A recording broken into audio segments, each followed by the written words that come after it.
say goodbye. That'll be the day when you make me cry. Say you're gonna leave me. You know it's a lie, 'cause that'll be the day when I die. So if we ever part, I'll leave. You say you hold my hand, and we're golden. That's the day when I'll be through. That'll be the day when you say Hey! goodbye. When you make me cry, you say you're gonna leave. Make You me know it's a cry. lie, 'cause that'll be the day when I die. Well, that'll be the day. That'll be the day. That'll be the day. That'll be the day. Yeah.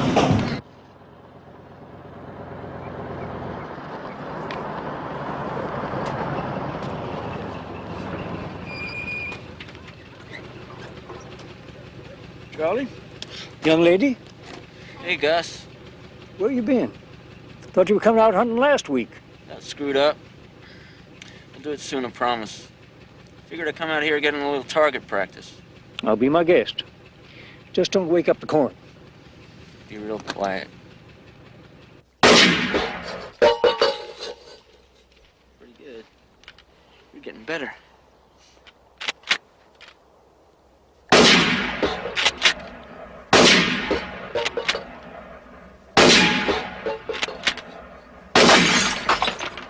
Chuck, you're the greatest.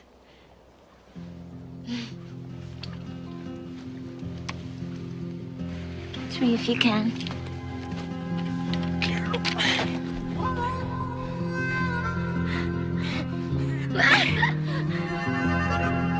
I love it here.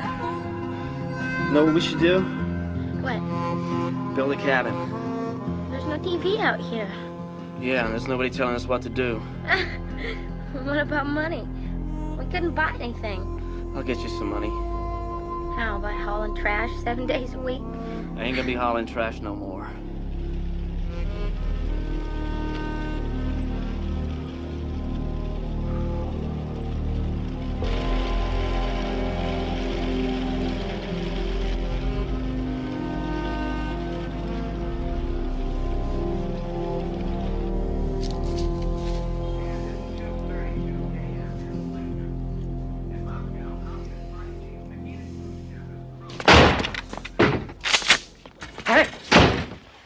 What do you want? Put your hands up. Put them up. Don't shoot, please. I ain't gonna shoot you. Unless you make me. I won't. I promise.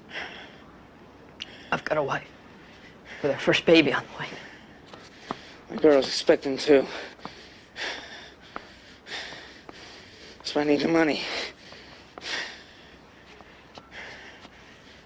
Open the safe. Open the safe. I can't. I don't know the combination. Only the manager's got it, I swear!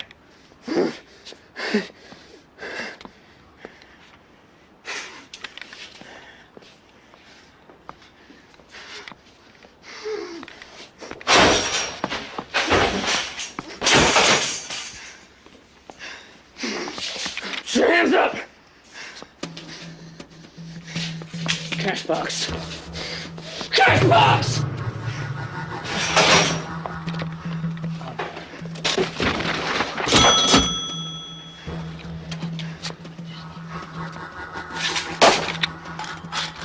How much is there? About $130 and a bunch of change.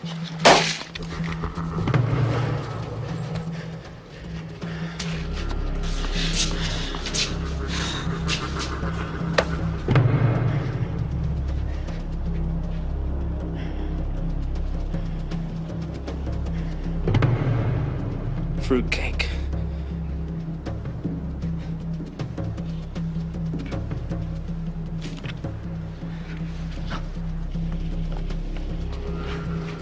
Some smokes.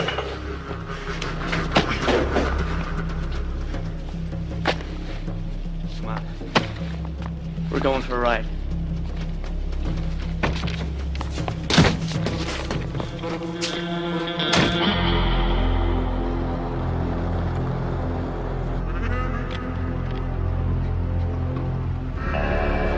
Pull over.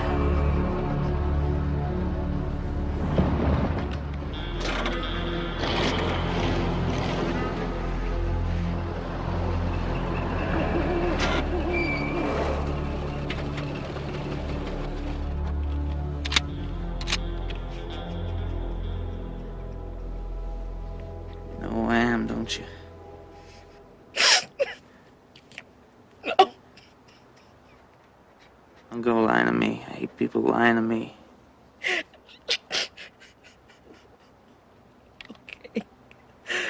Okay. I've seen you in the station before.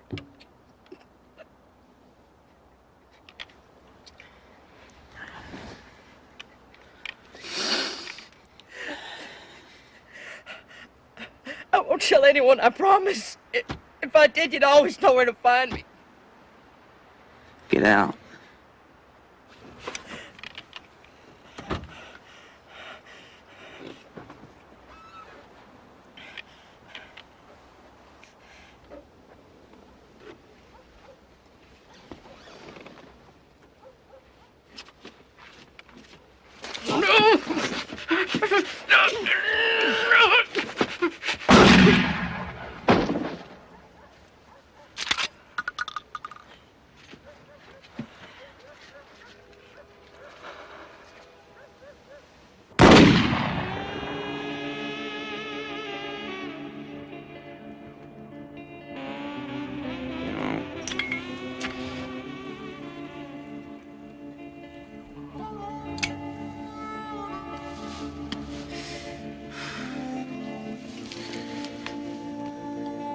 People gotta learn.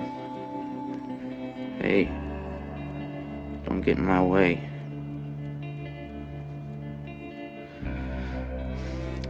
Don't get me wrong, I feel good about this. Real good.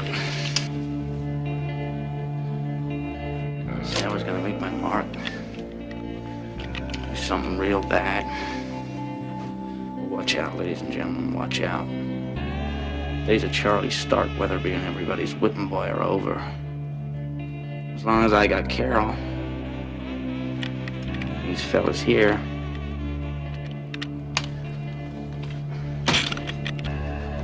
it's all the friends I need.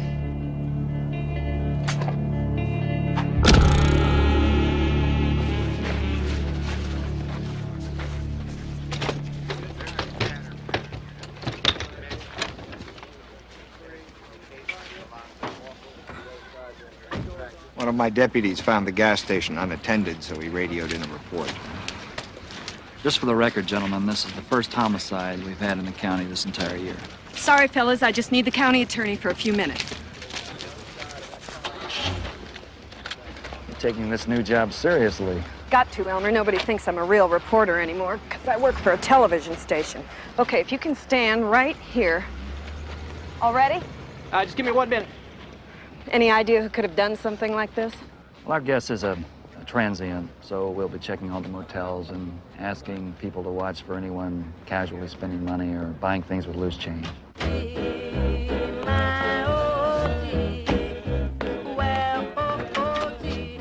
Look, you gonna see Carol today? Yeah? You tell her I want to talk to her about that sweater she wanted me to knit? I will.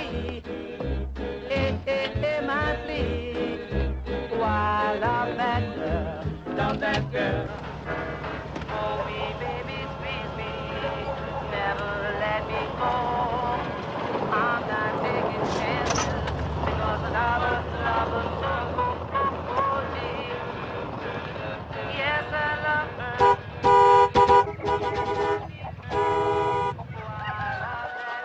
What's cooking? Good looking?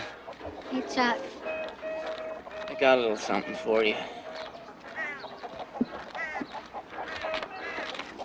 What are you doing here?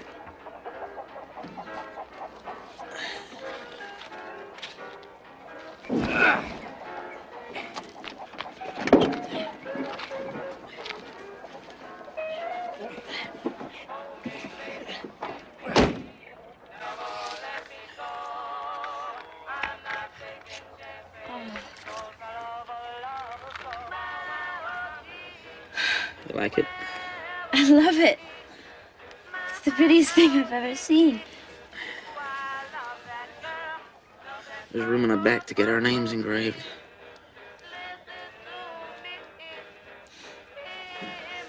How could you afford this? Must have cost you a fortune. Robbed a bank.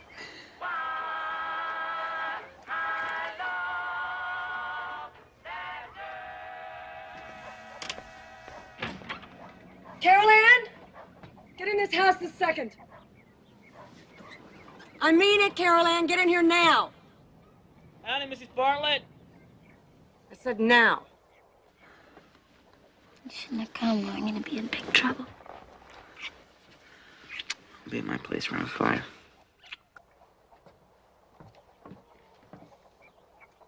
I'd say we get in the car and go. Go where? I don't know. Washington, maybe? Stay with my brother, Leonard. Rains a lot, but I hear it's real pretty. I'd rather go someplace sunny. Like Florida. Miami Beach. I don't care where we go as long as we're together.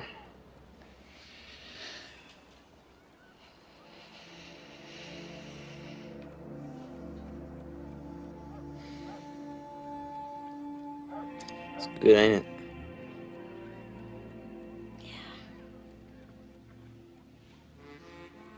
It's real good, Chuck. It's real good.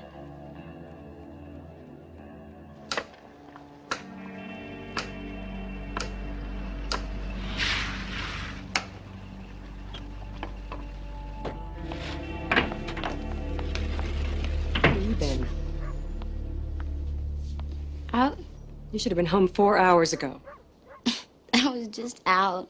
Don't get fresh with me. You tell me where you been. I'll tell you where she's been. She's been off fornicating with her lover boy. Marion Bartlett, I will not have that kind of talk in my house. Well, this is my house, too, and that girl is bringing shame on all of us. I am not. You just watch. Any day now, she'll come home and say that she's expecting, and then good old Charlie Starkweather will drop her like a hot potato. You don't know nothing about me and Charlie. Maybe he ain't all grand. At least he don't go around yelling at me and call me names. Hey, listen, young lady. I got a right to take my strap to you. No! No! You got everybody upset! Don't you think I'd know if she was expecting? Woman, nobody knows nothing in this house.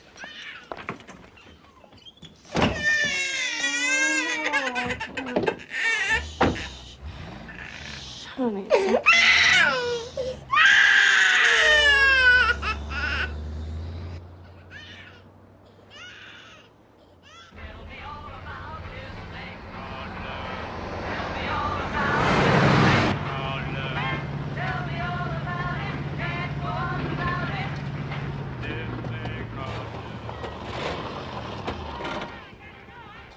What you doing? I told you I'd pick you up. I can't go with you today, Chuck. Why not? I just can't. You gotta. No. You're coming. Leave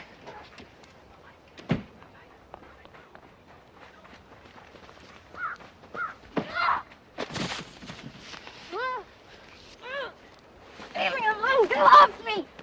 You're hurting me. You're crazy. Just wait for a second. I'm sorry I was rough with you. But I had a real bad day. Got in a fight with my boss, got fired. How'd that happen? Don't matter, stick a hole in trash anyhow. Come on, don't be mad at me. I need a friend right now. Thought we was going to the movies. I'm sorry, Chuck. I just can't see you anymore. What you talking about? It's causing too many problems at home. It's just no good right now. Can't believe I'm hearing this. I'm sorry, Chuck. I've got to be getting home. Just cool it for a second, all right? Let me talk to your folks, straighten things out. They won't listen. Sure they will. I'll make them listen. It's just gonna make everything worse. I mean, don't you think it would be better if you started dating other girls, too? What the hell does that mean? You seen someone else? No, Charlie. Of course not. Babe. You know how I feel about you. And I never felt this way about any other girl. About any other thing. So you better know. If I can't have you, nobody can. You understand? Please, let me go.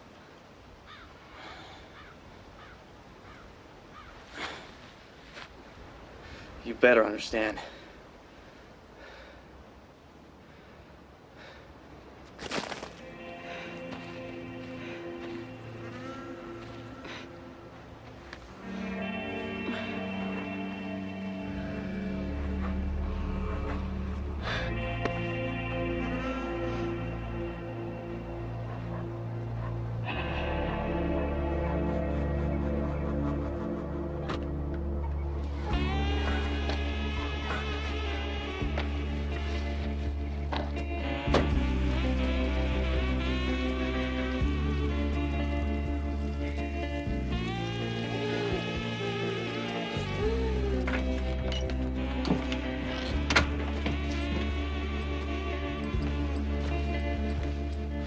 What do you want? I was hoping we could have a little talk. Got you these. All right. Carol says you won't let her see me anymore. That's right. She's too young and foolish to be running around with trash like you. But I love her. I do. Don't that count for something? I'll tell you what it counts for. I got a 2-year-old baby, and I don't want to be a grandmother next year, stuck raising your illegitimate child. Look, I ain't gonna argue with you about this, so you just go on. And shaded from the sun by a colorful parchment umbrella. And a gourmet chuck wagon. It has drop. What are you doing here? Ain't going till we straighten this out. Ain't nothing come between me and Carol. Marianne, get out here! What? What's going on here? Come here. Talk about me and Carol. But your wife don't wanna. There ain't nothing to talk about, so get the hell out of here. No, sir, there's a lot to talk about. I said, get! Get!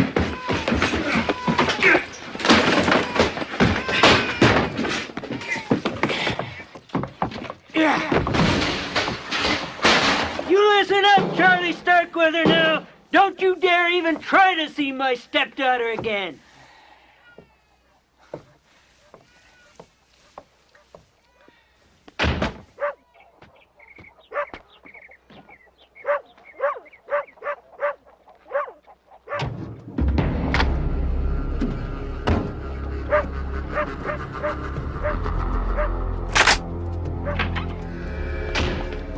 What are you doing back? Where's your husband? What are you doing?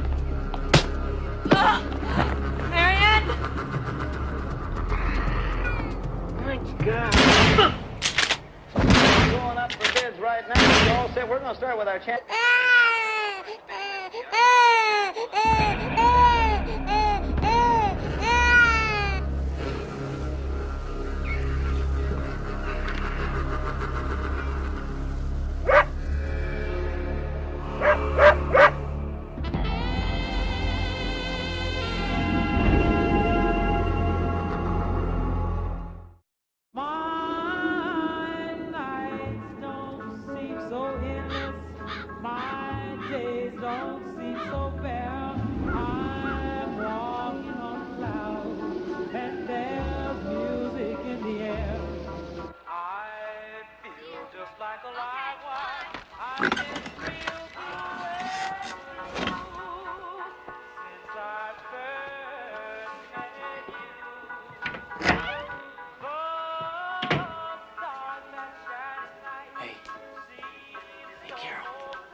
doing here?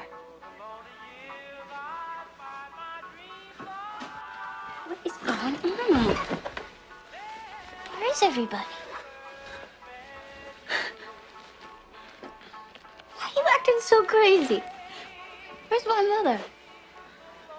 My dad would kill you if he knew you were here. Took your family to a hideout, I know. What? What are you talking about? As long as you do as I tell you, it'll be okay.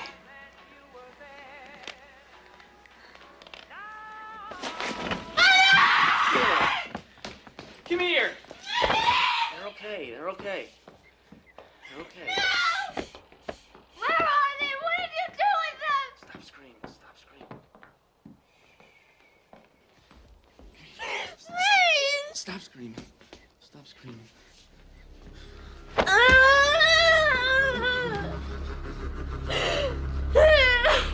Come here and make peace with him. You wouldn't listen, so I told you. I ain't gonna let nobody or nothing come between us. Once they come to their senses, I'll let them go.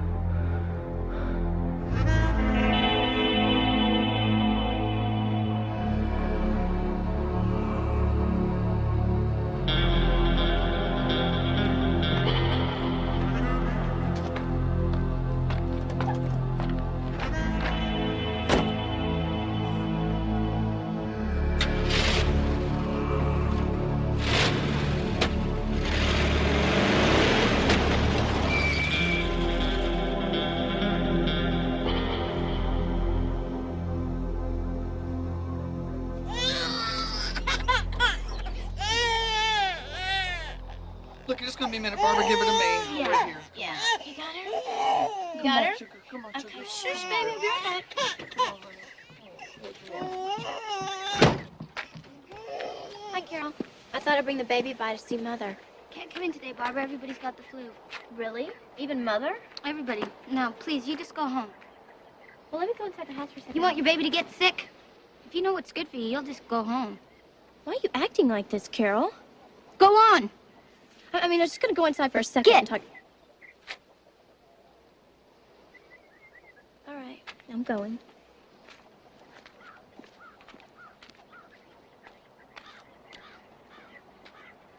Barbara? What?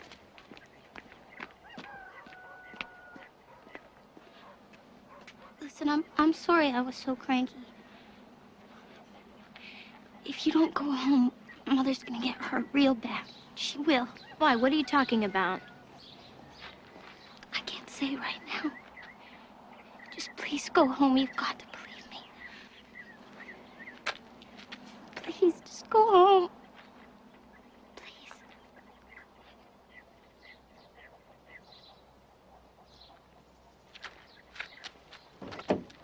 What was all that about? I have no idea.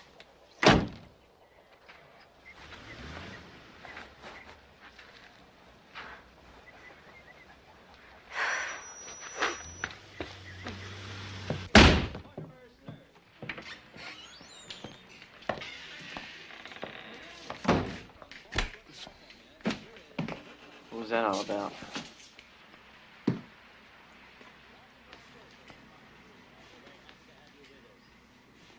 Well, I had to make sure she believed me so she wouldn't come back. Think she will? No. Good.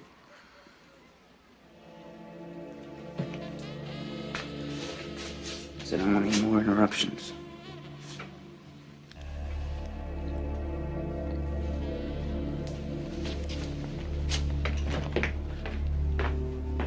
What you doing? I'm in the mood, Chuck.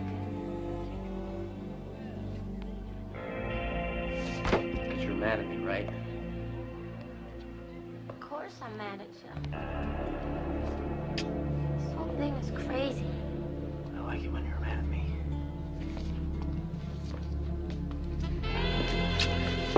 I like everything about you.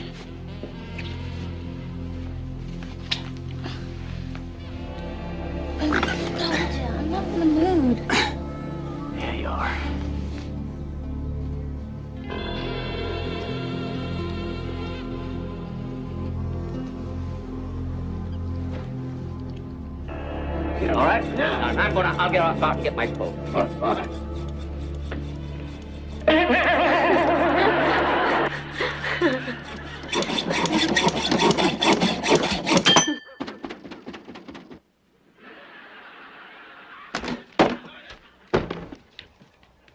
Carol?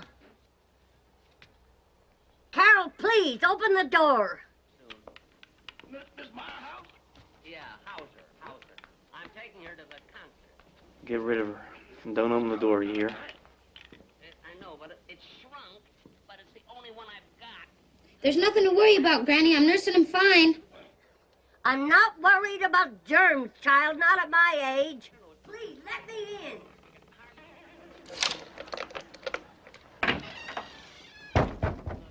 Go away, Granny. You've got to go away. Mama's life is in danger. Now go away. Chuck's in there with you. And don't you tell me he's not. Mark my words, Carol. I'm coming back.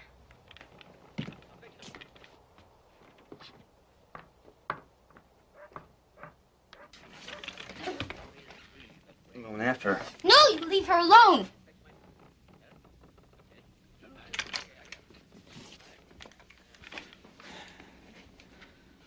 Come on, kill me.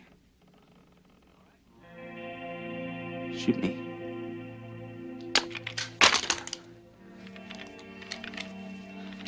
Atta girl.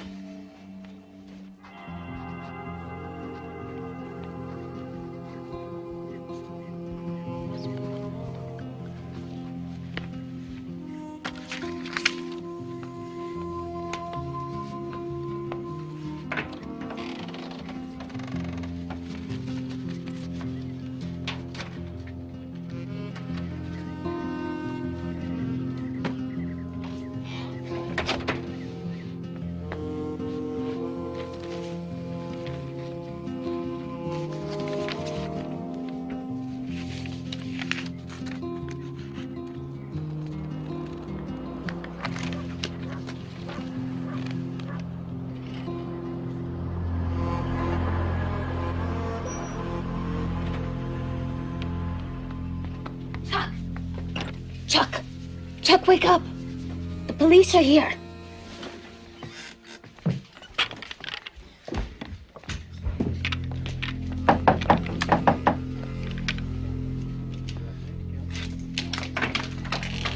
Hi. Can I help you? Yes, your brother-in-law asked us to investigate a possible problem out here. My brother-in-law? Name of, Bob Von Bush. Oh, well, I know him, but we're not even on speaking terms. He's a bit of a troublemaker, you know. Well, ain't nothing wrong here, save for everybody being sick. Why you turning everybody away? Yes, sir. Doctor's orders. Who is your doctor?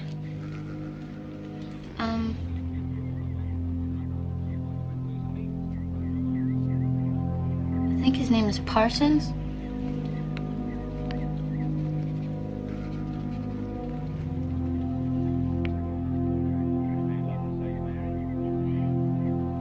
Would you like me to wake up my mother and make sure? No, that's okay. Just don't get sick, too. All right, thanks.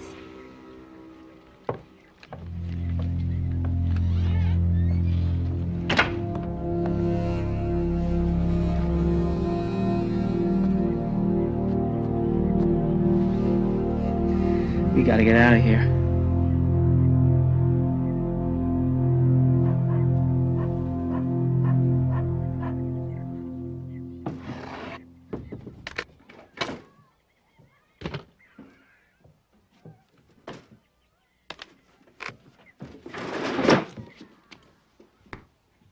Rilla?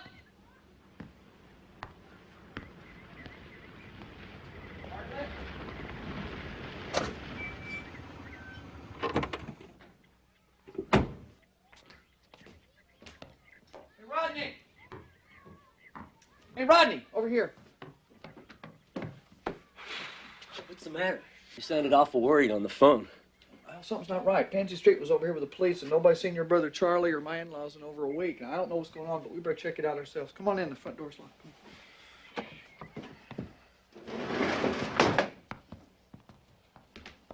Anybody home?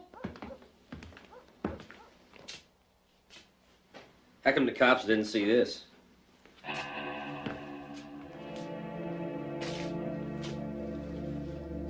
That's from my father-in-law's 410. Yeah.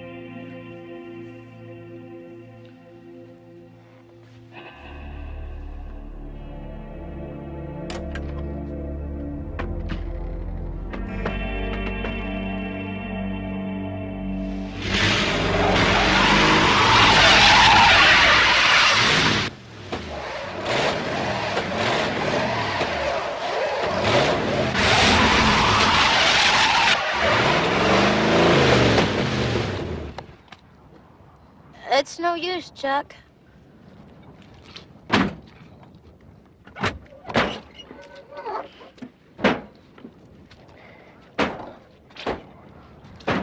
Now what? Got me.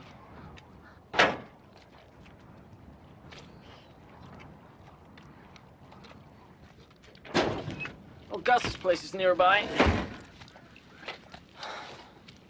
He'll help us out. I bet we're miles from Gus. Come on. Oh, I'm tired. I'll just wait here until you get back. We ain't splitting up and we ain't staying here. Come on, it's getting cold. Oh, my feet hurt. Need me to carry you?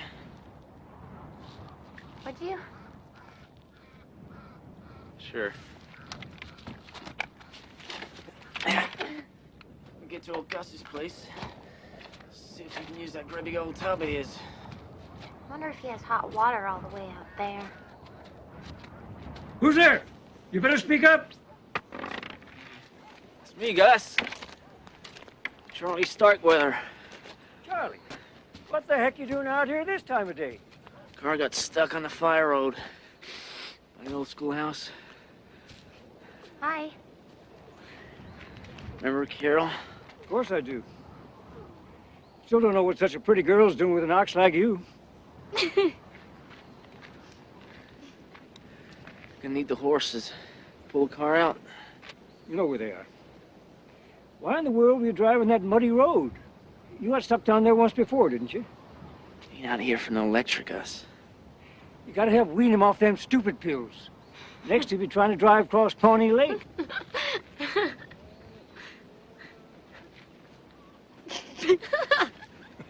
What you laughing at?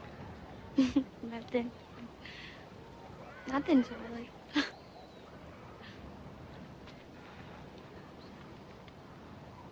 Better watch what you're saying, old man.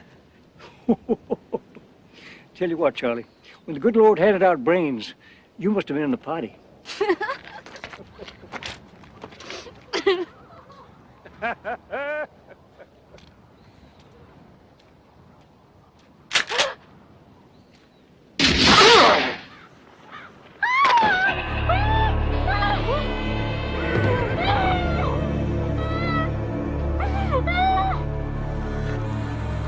Shouldn't have made fun of me. Just ain't right.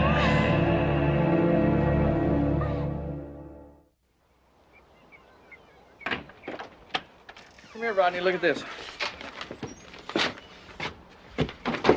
What do you make of that?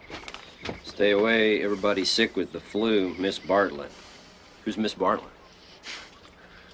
That's what they call the baby. How's that figure? Come on.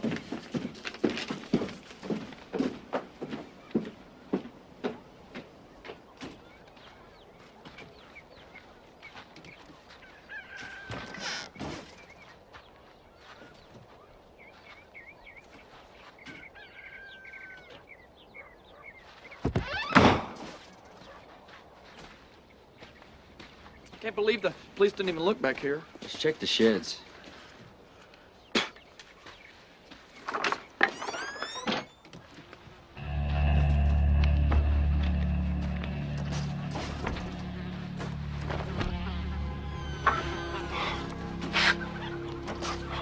God! Oh, God. Oh, God, the baby, too. Oh, my God. Oh, my God!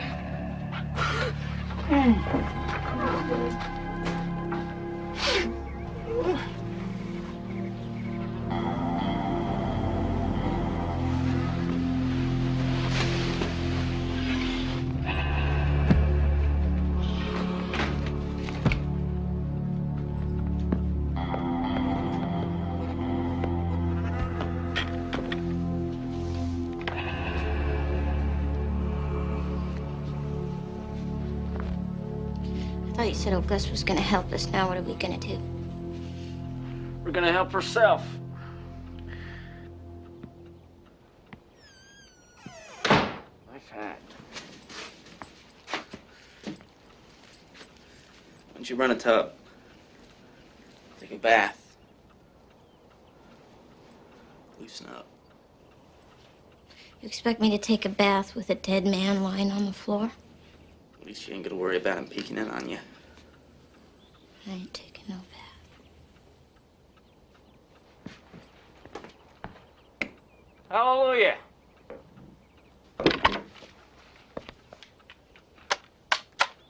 We're outlaws, Carol. Now, I can just find some money.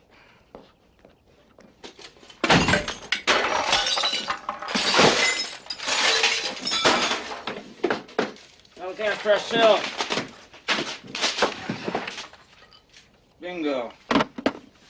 Knew the old gutter have some money stashed somewheres.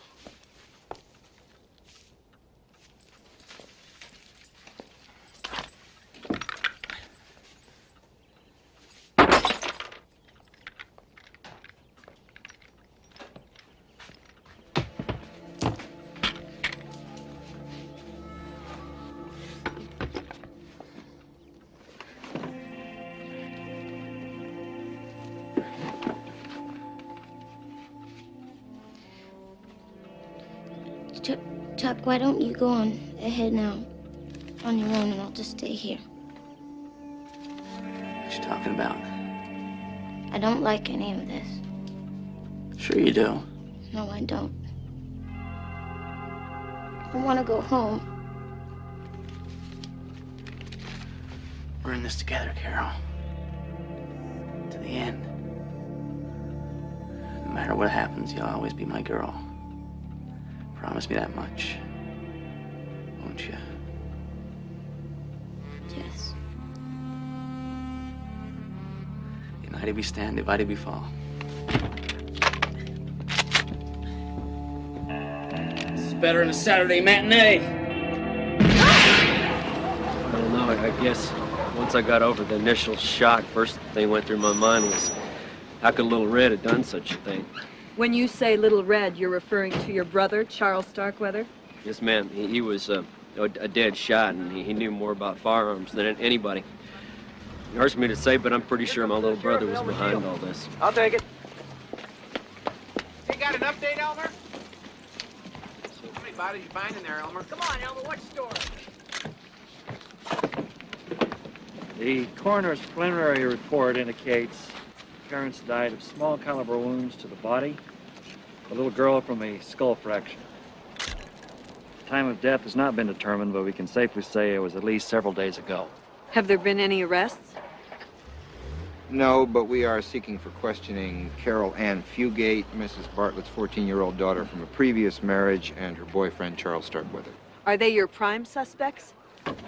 Well, let's just say we hope they'll be able to shed some light on our investigation. Excuse us. Come on, Elmer, level with it.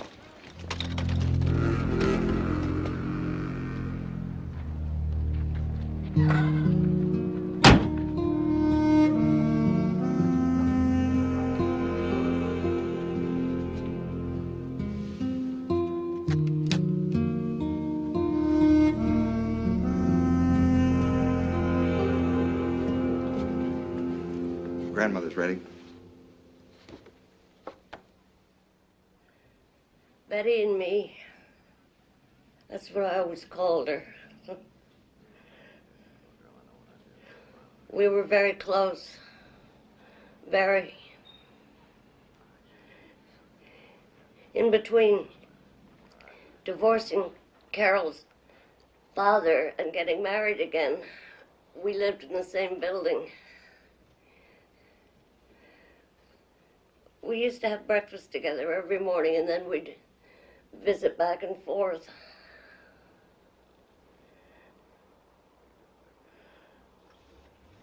Now I won't see her anymore. With that little baby. I'm sorry. I can't. I'm sorry too, Miss Street, for imposing on you at a time like this. Perhaps it'd be better if we talked again tomorrow. Yes, perhaps it'd be better. But you all have to believe she didn't know anything about all this. She loved her mama and her baby sister. We appreciate you telling us this, ma'am, we really do. But what we don't understand is why did she stay on knowing her parents had been killed? And why did she keep turning visitors like yourself away? As God is my witness, she didn't know anything about these killings. I just pray to the Lord that that poor girl is still alive. Can I stop and get something to eat? I'm starved. Pull in here.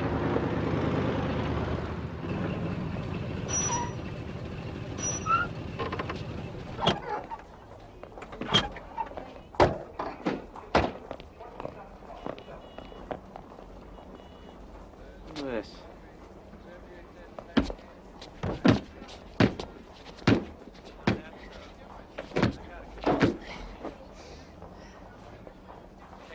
Tire's flat. Let's get it fixed, get something to eat.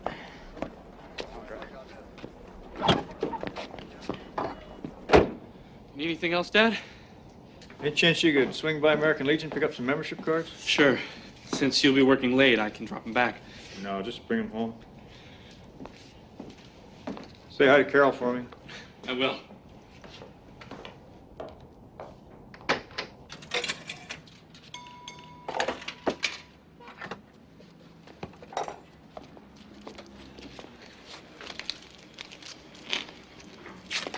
You said we were gonna eat. I want some real food.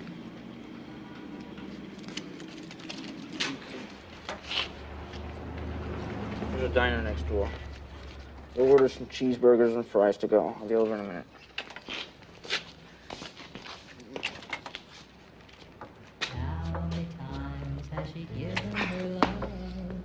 How many times have I cried? Do you remember the night that I gave my love to you? And your arms Your order will be up to me. lifted me to the sky. Well, your arms are up here, holding me I need another $1.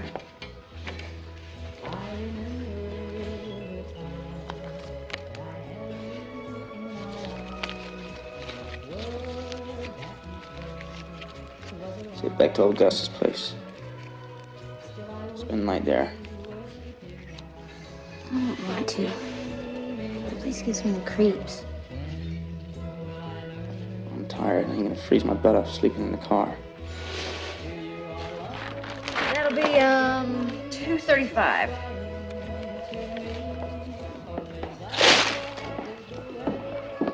Meet you outside.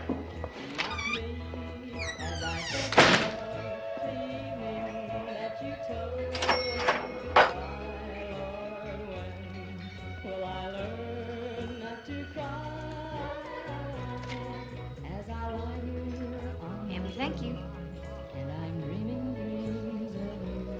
Night now. Before we were through, will I sit up and sigh and wish that I could die, Lord? When will I learn not to cry?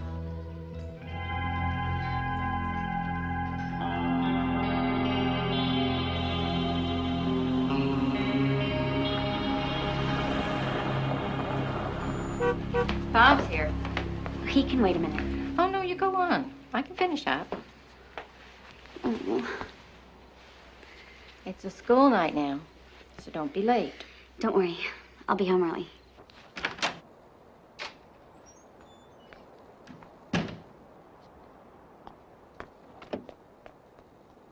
Hey, Hi. how you doing? Good, how are you? Good. You Thank got away you. okay?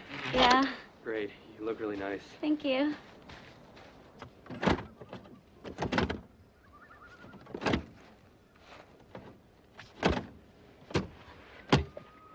Transmission's busted. We're being punished for coming back here. I just knew this wasn't right. Save your preaching for Sunday school. I ain't preaching. I just don't want to go back to that place. Fine. Unlock.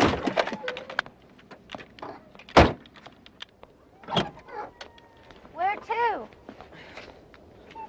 Kansas.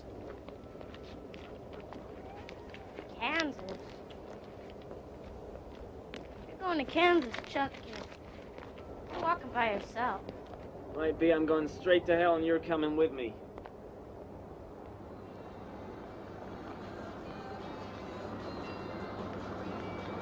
Looks like your prayer's just been answered.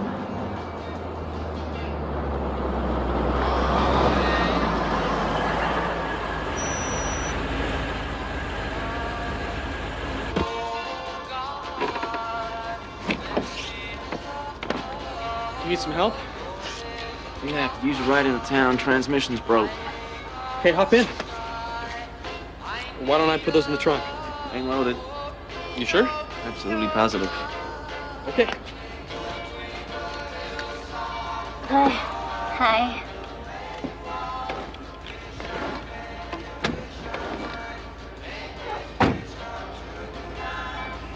I'm Bob. And this is Carol. I'm Charlie, and this is Carol. How about that?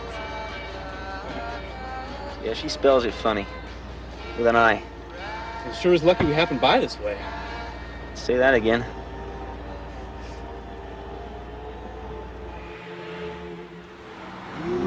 There you are, little star.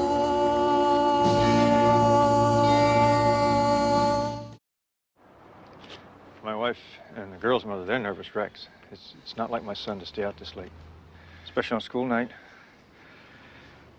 I got to figure that they had car trouble somewhere, else they'd have called. Confirming the missing girl's name is Carol King? Yeah. That's right. She was wearing a blue sweater and saddle shoes. Roger, we'll put this right out. Sure hope they didn't run into Starkweather. Yeah, it's 10-4. Well, he said something about bad weather. No, it was Starkweather. Charles Starkweather. He's wanted for triple murders over in Lincoln. Triple murders? What are you talking about? Believe me, sir, it's nothing to worry about. We figure this Starkweather character left the state a good 12 hours ago. Why don't you go on home? I bet your son and his girlfriend are waiting for you.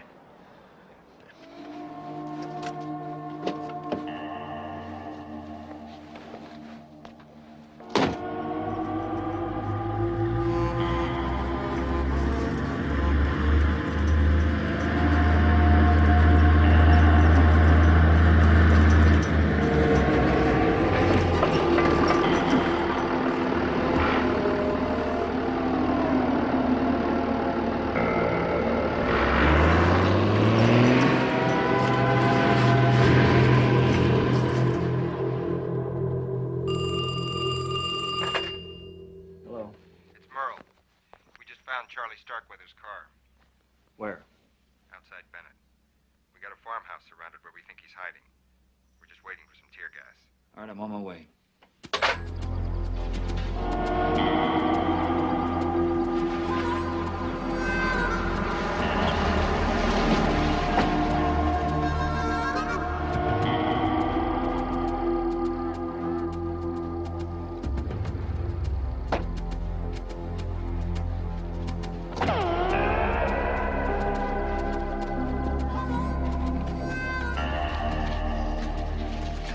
What do we have here? I've been talking to him. He's not responding. I want to go in and take him. Try him again. No sense kidding yourself, Charlie. You can step out right now with your hands up, or we're going to force you out.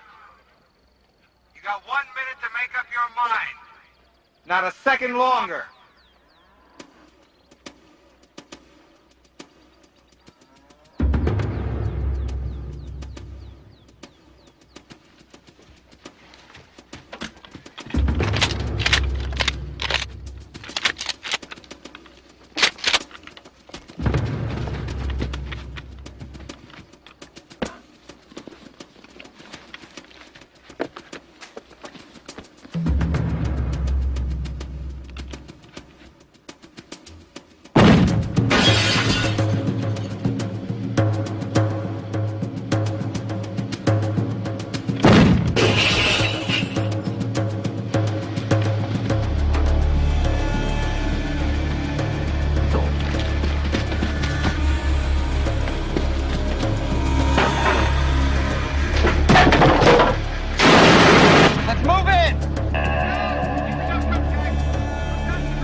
Oh, God. Hold your fire, I'm coming out! Gone! Killed the old man and tore up the place. Never had a chance. What's that? Shot him right in the back. Gone? That guy, you shot him in the back. Nobody here.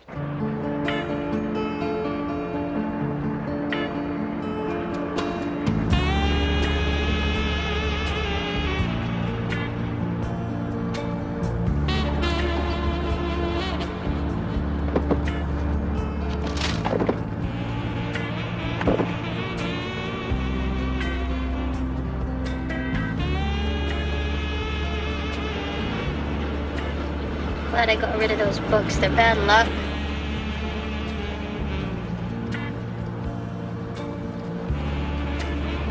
You're bad luck.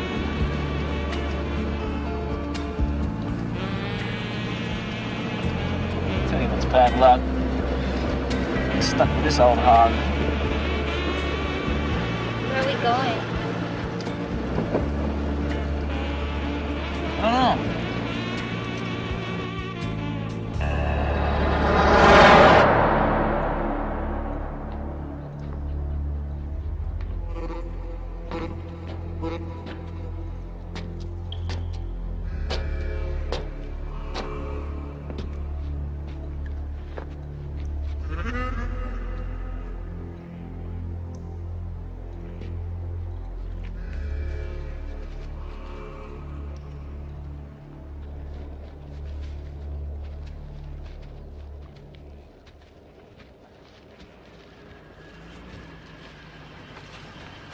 What is it, Elmer? Another murder? 2. Missing teenagers from Bennett. And it wasn't just murder. I've never seen anything like that in all my years. Oh, there's no doubt about it now. We've got a mad dog killer on our hands.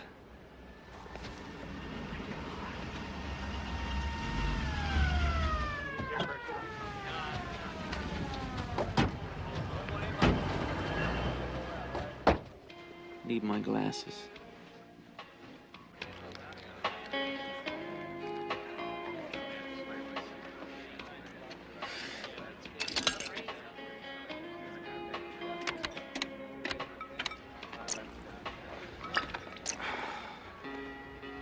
What's with you? How come you didn't eat? I don't feel good. It's because you didn't eat.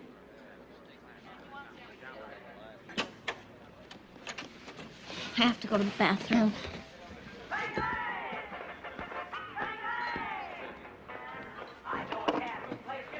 Check, please.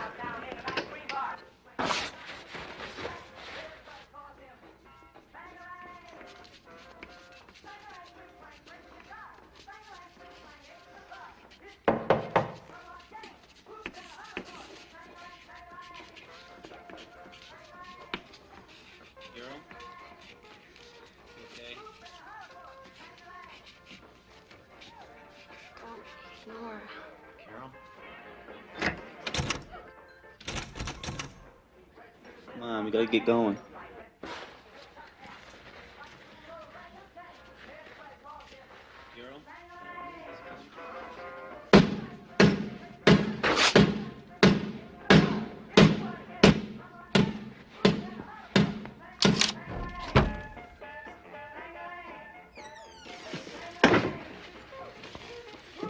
What are you doing in here? Washing my face. Can I even wash my face?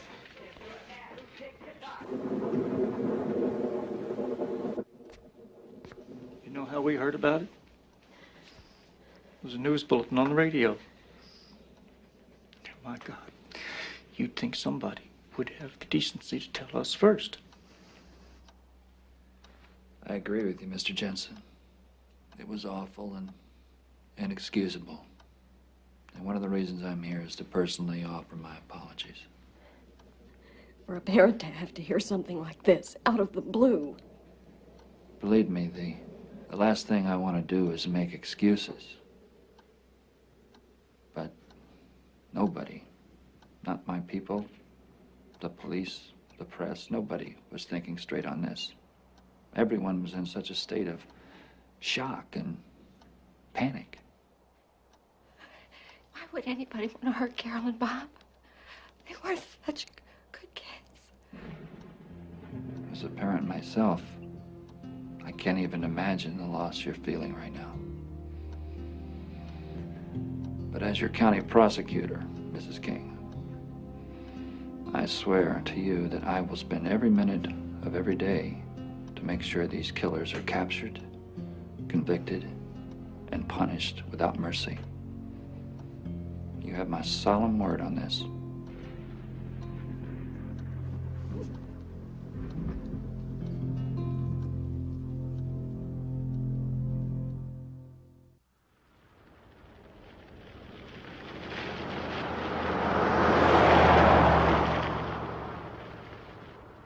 Lancaster County Attorney Elmer Shields said police in all adjoining states are helping in the manhunt and roadblocks are being set up.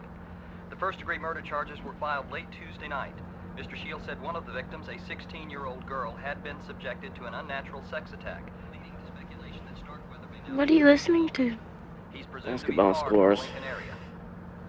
And in today's weather, the temperature outside right now, 32 degrees under Yeah, just had a great partly idea. cloudy skies, humidity 29.07 right. What? Winds gusting from the southwest at 9 Head back to miles Lincoln. per hour.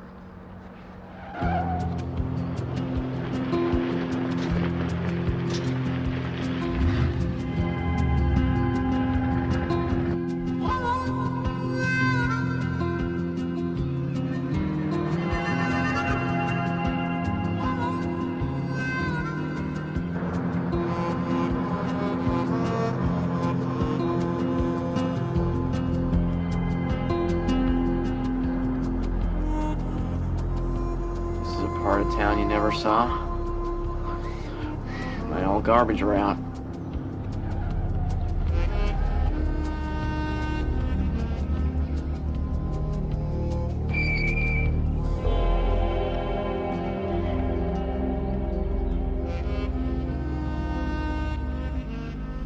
What are we doing now?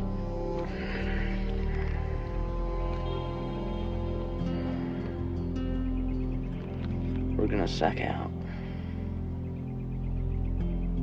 Here? Mm-hmm. Too tired to think. This is the last place anybody would look for us. Take care of that. I'll see the Adams on Wednesday. Good. Oh, thank you. Remember, I have a meeting with the governor, so I'll be a little late. Okay. Good luck. Bye-bye.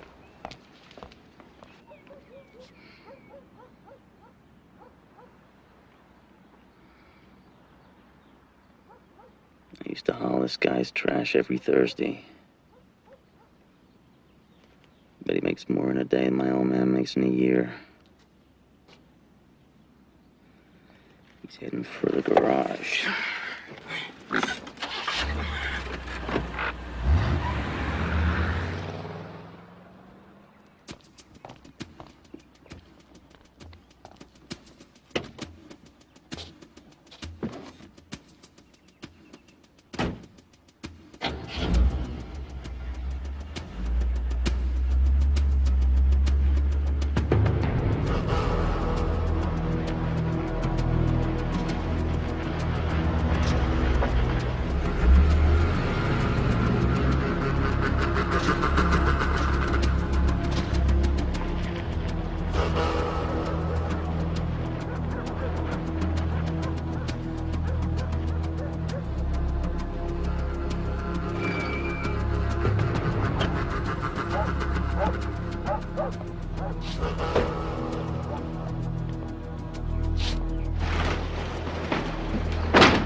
We just found some of the Jensen boys' school books along the west shoulder of Route 6. That's not much.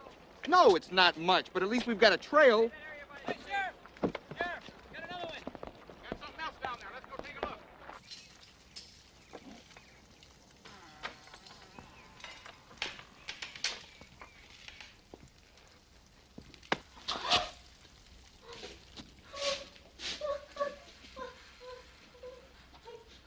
Shut up.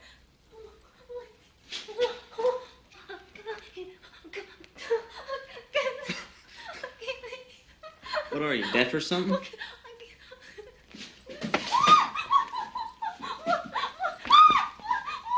Right. Right. Who else is in the house?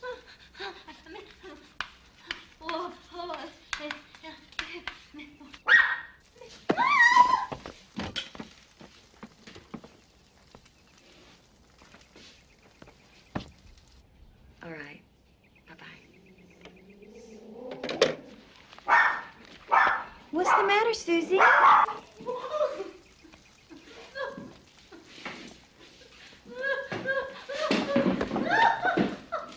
Mama not paying enough attention to you? She's hungry. Let's go down and see what Lillian can whip up for us.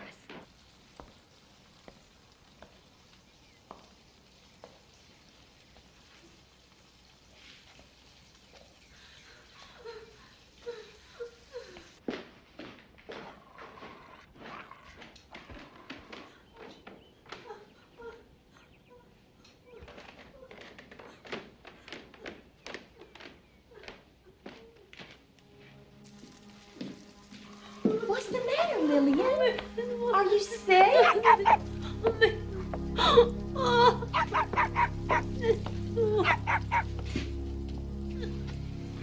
Better turn that off before we burn the house down. Oh, my God.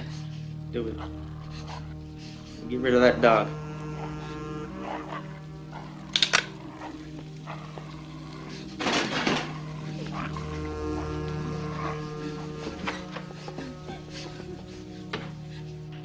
That's good. Keep that up, nobody gets hurt. You got a real nice place here, ma'am. Real nice.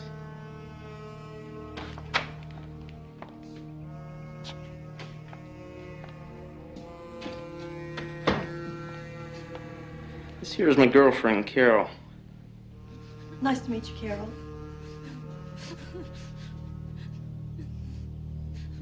Please, you can put those guns away.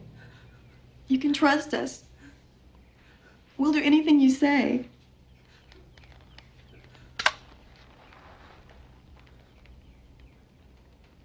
Well, for starters, how about making some pancakes?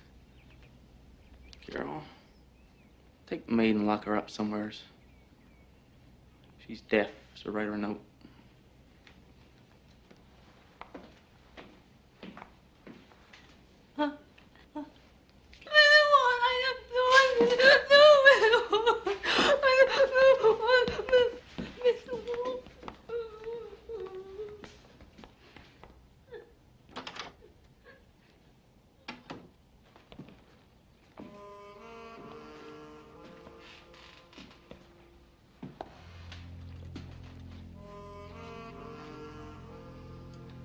Hungry.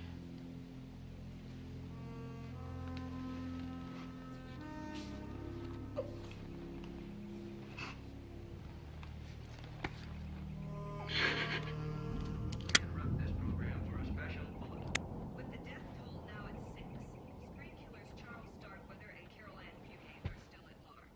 Although the intensive manhunt continues around Bennett, some law enforcement officials now believe the young fugitives may have already left the state. Fueling that speculation was the announcement that federal charges of unlawful flight to avoid prosecution have been filed against Starkweather and Fugate, and the FBI has now officially entered the case.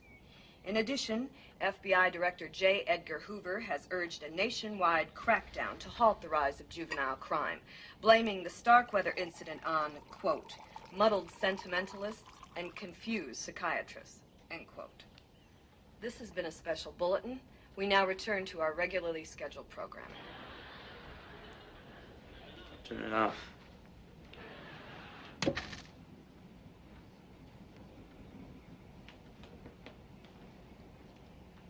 How about that?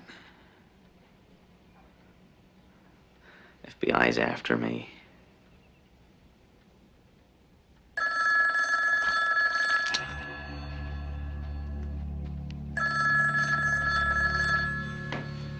Answer it. Act real natural.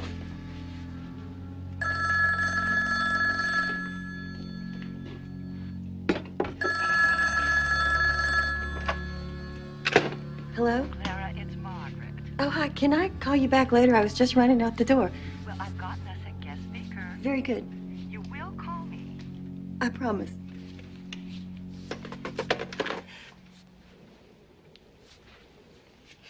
It was just a friend. May I go upstairs and change?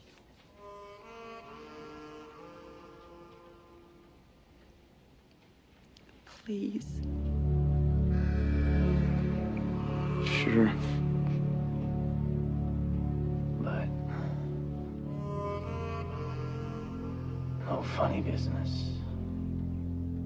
Or I kill the maid.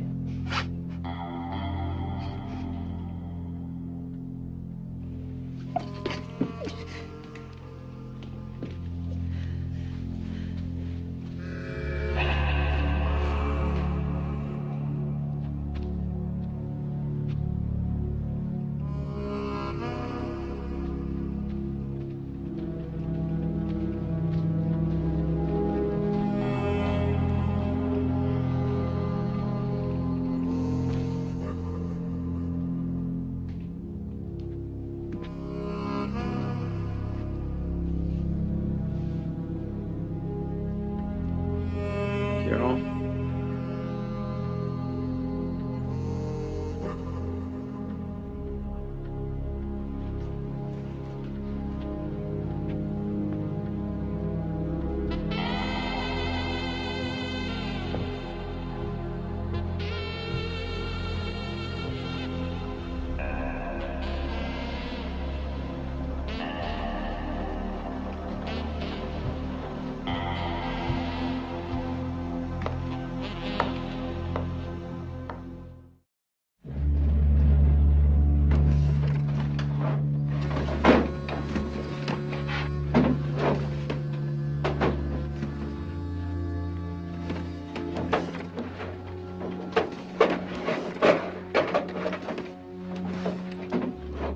What you doing?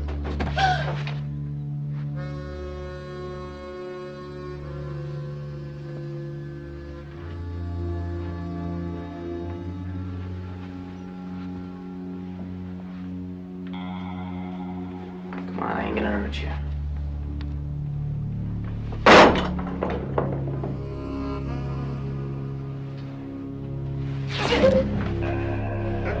Can't blame a guy for looking, though, can you?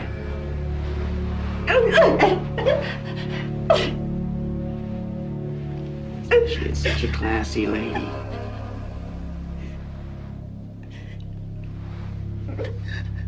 Where are you, pretty boy? I'll be waiting right here. If you ain't out in 2 minutes.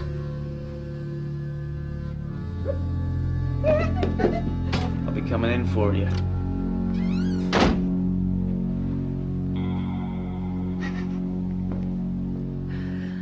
No, it's a great country.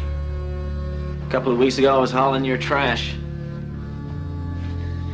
Now I'm the lord of the manor.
She tried to kill me. Is she dead? I don't know. Where's the maid? She's in the cellar.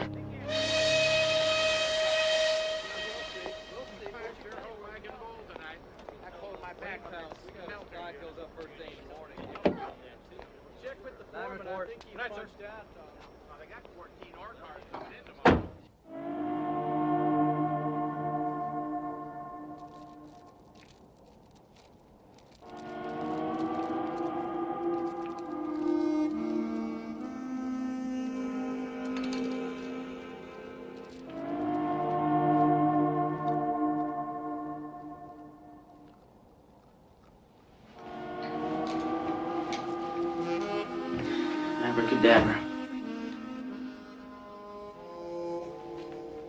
Just like Cary Grant. What do you think? I think it looks weird.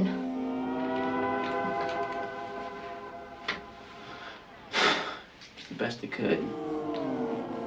Are you gonna leave now? Just hold your horses. Just put something nice on this place. It's like a department store. Pick something up?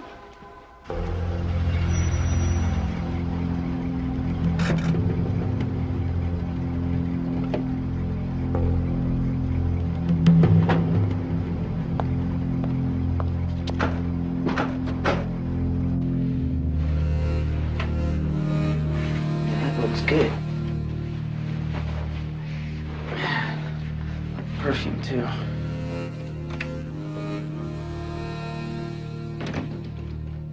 Clara, I'm home.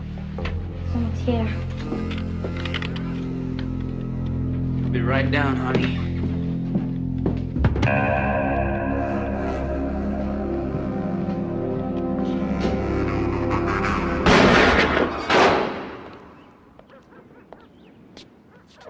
Everything's perfect. Just perfect.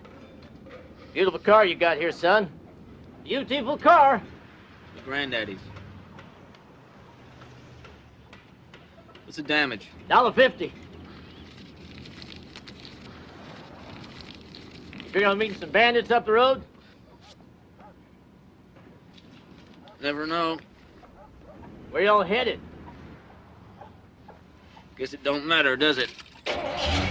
I'll be right back with your change. Forget it.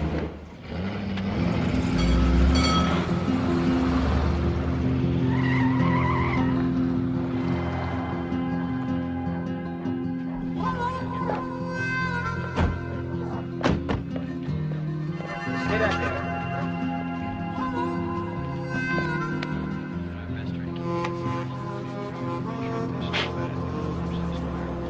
I think that's got the car now.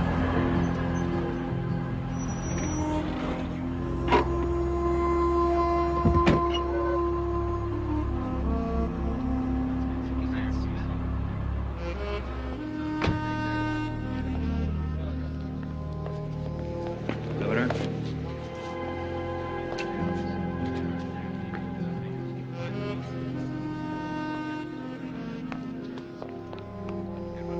I don't care what their deadline is. They can attend the noon press conference just like everybody else.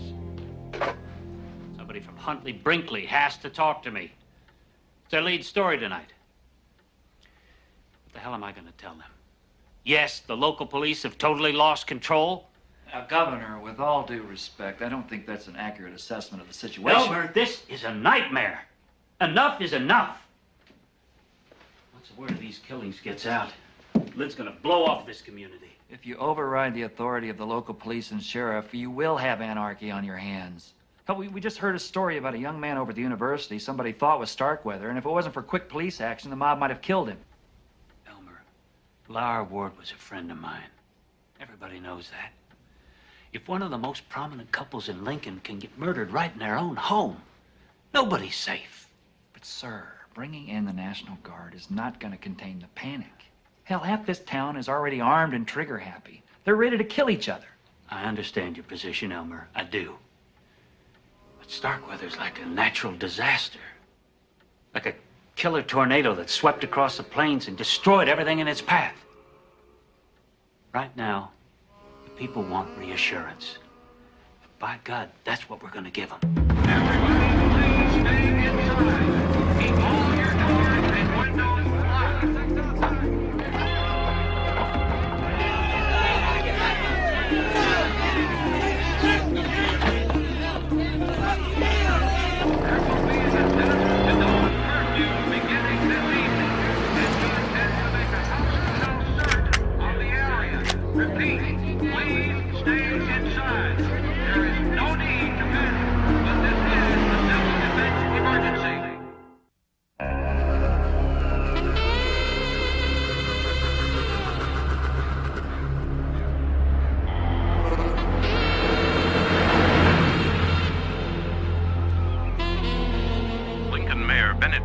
called on the National Guard and all available police officers to seal off the city and make a block-to-block, house-to-house search for the fugitive. You're gonna have one hell of a search. You're gonna step ahead of them all the way.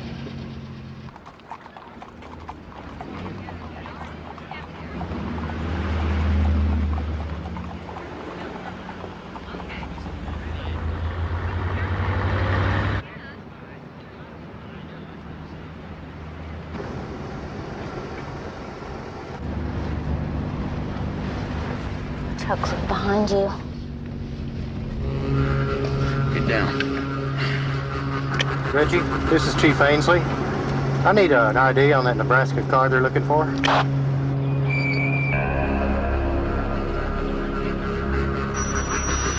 Still behind us at the next stoplight. We're gonna run for it. Give me the shotgun.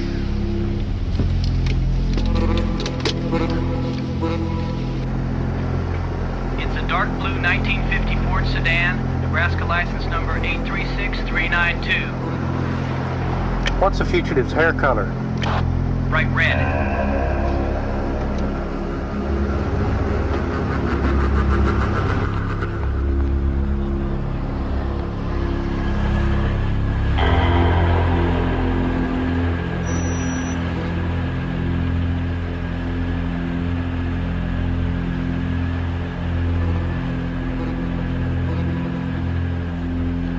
Pretty car you've got there. Thanks, sir.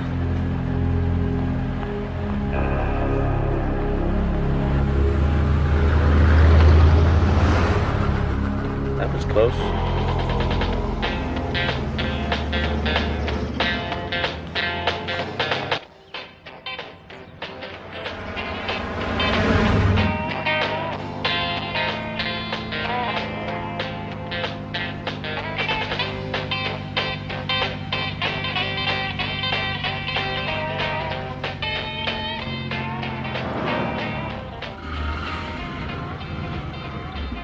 What are you doing?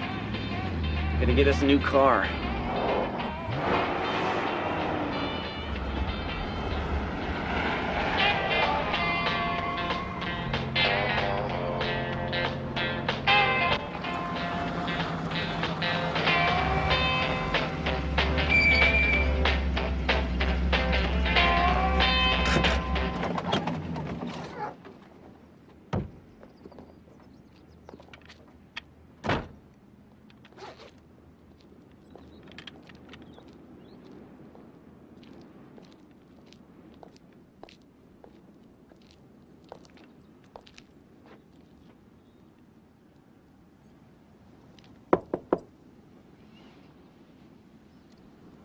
Yeah. We gotta swap cars. What? Unlock the door. No. I said open the door. No.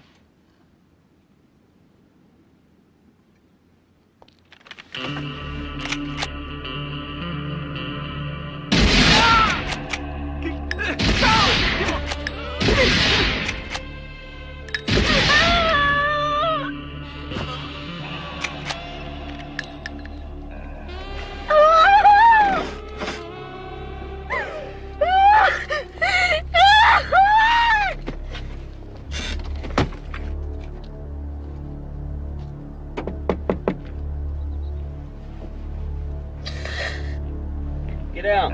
No! Leave me alone!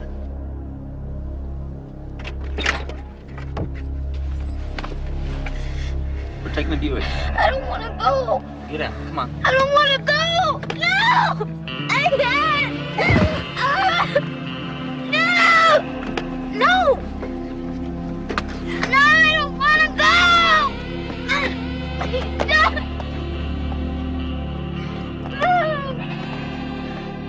Get back here.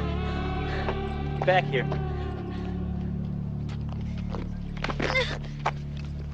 Please! No! Oh, no! No!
Can I be of any help?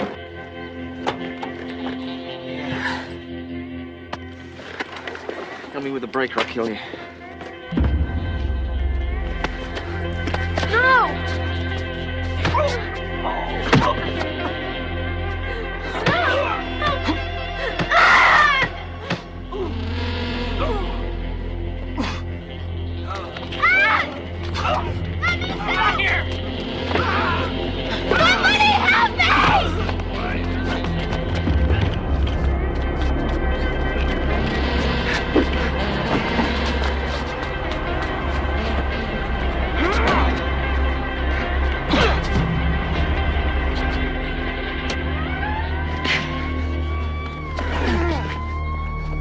He's gonna kill me!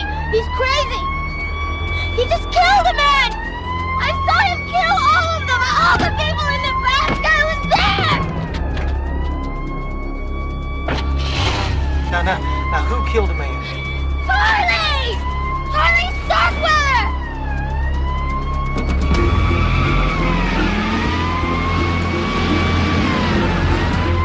The fugitive is heading west towards Douglas. We need roadblocks at highways 18 and 20. He's driving a fancy car. I think it's blue. It's a possible Cadillac. He is armed and extremely dangerous. It's a spree killer from Nebraska. Come on, get out of here! I got his girlfriend right here in the car with me. Now, you warn everybody the fugitive is Charles Starkweather. Repeat, Charles Starkweather.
She's been like this all the way.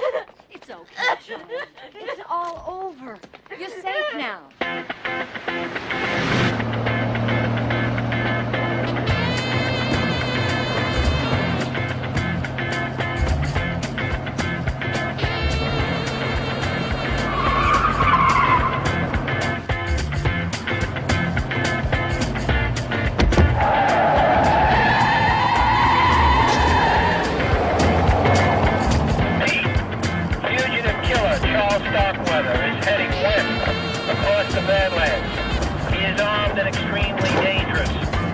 Well, look at there. You think that's him? It ain't the Roadrunner.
Good, you got him.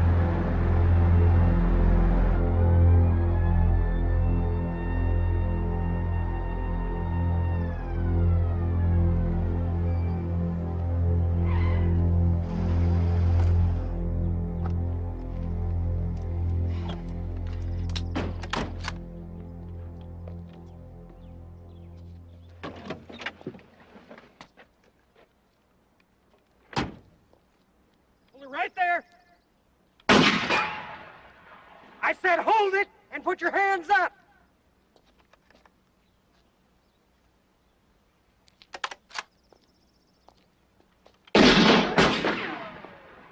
Now get on the ground, face down, or the next one's for real.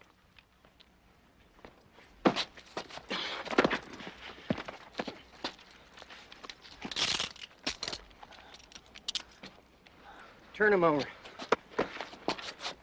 Take it easy, Hopalong. You know, if I hadn't run out of ammo, you never would have taken me alive. Is that right? Uh-huh. Let's go, tough guy.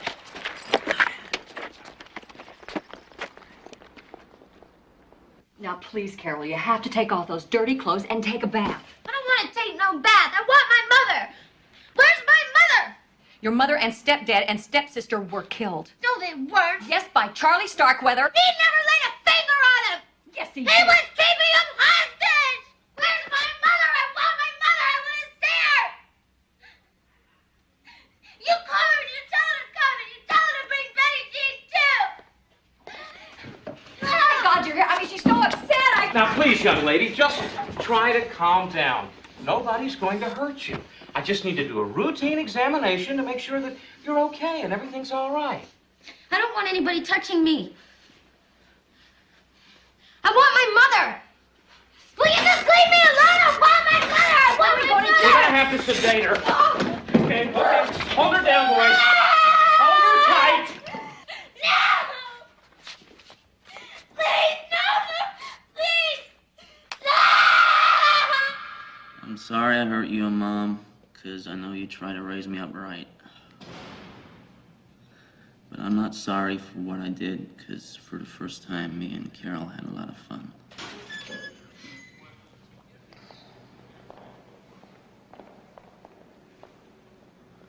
And if she comes back, don't hate her. She had nothing to do with the killings. Here he is, guys. Charlie, give us a shot, Charlie. Charlie, look this way. Come on, Charlie. Look to the camera. Hey, Charlie.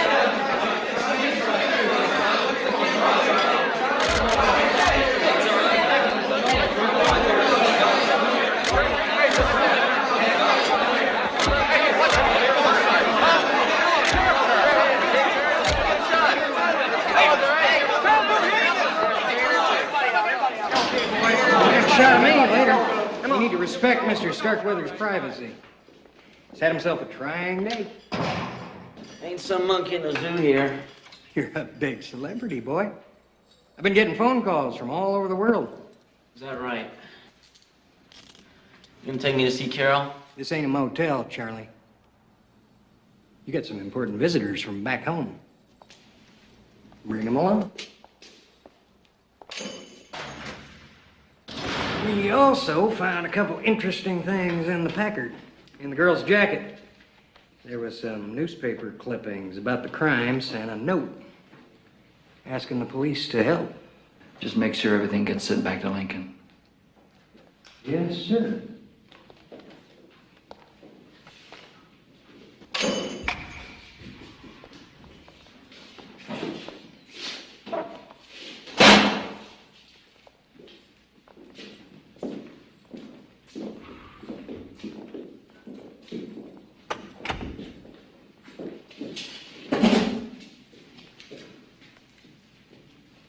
Hey, Sheriff.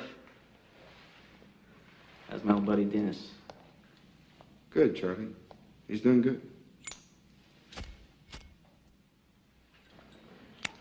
My son and him went to school together.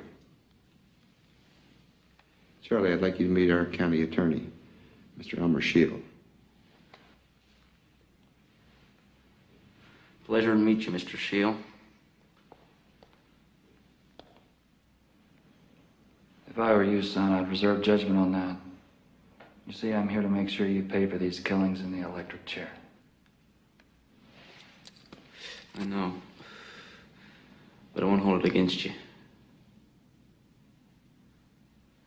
First thing we need, Charles, is for you to voluntarily agree to return with us to Nebraska. Okay. I got the gas chamber here, right?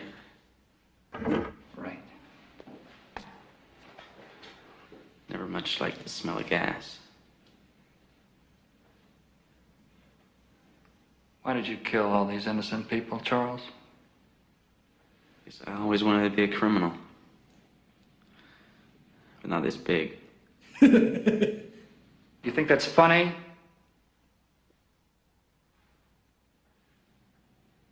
There's one thing, the only thing I'm gonna ask. Don't be rough on the girl. She didn't have a thing to do with any of this. Is that true, Charlie? Or are you just trying to protect her? Like I said, she had nothing to do with any of this.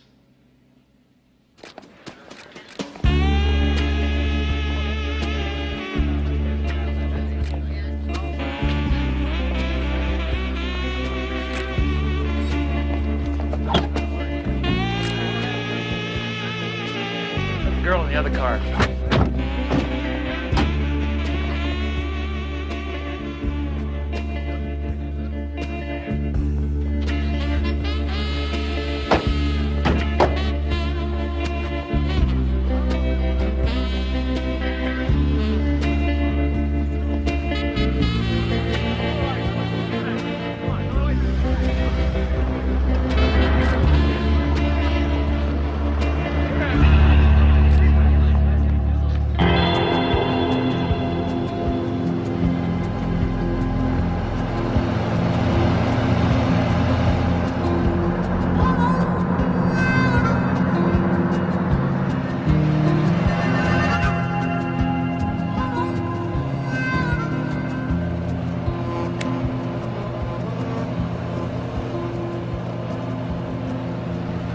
If I'd have made it back in them mountains, you fellas in need of the 7th Cavalry flushed me out. I bet President Eisenhower would have sent in the army. He knew what was going on. He knows he'd already killed 10 people. 11. Kill 11, not 10.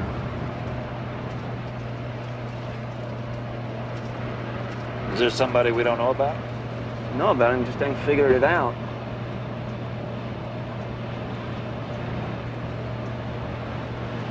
Gas station boy. Bobby Culver? Yeah, he was the first. If you fellas had caught me on that one, the rest would never happen.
Hey.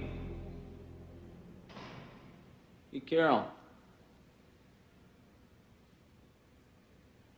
Come on, talk to me. Come on, Carol, talk to me. Why'd you run away like that? That weren't right. You should have been with me to the end. You promised, remember? You made that oath, and I'd be killed old Gus. That's enough. No more talking. Hey, ain't mad at you. Things did get a little crazy out there. Listen. They're gonna try and drive us apart. But don't let them. Don't say nothing. You let me do the talking. I ain't gonna tell you again. Now be quiet.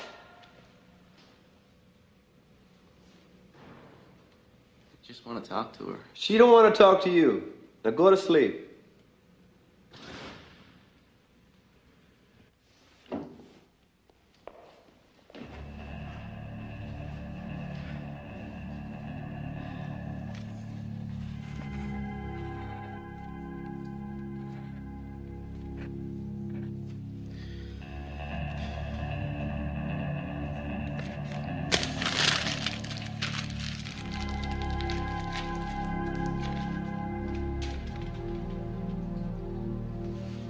By the time anybody will read this, I will be dead for all the killings.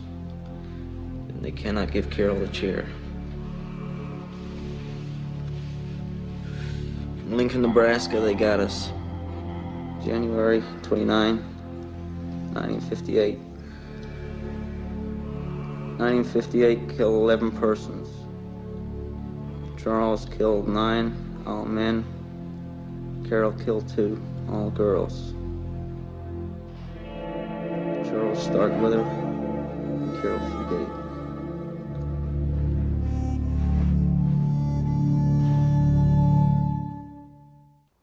For security reasons, Charles Starkweather is being held at the state penitentiary, while Carol Ann Fugate is being held here at the State Mental Hospital in Lincoln. The reason for this is because Nebraska law prohibits a minor from being held in a county or state jail.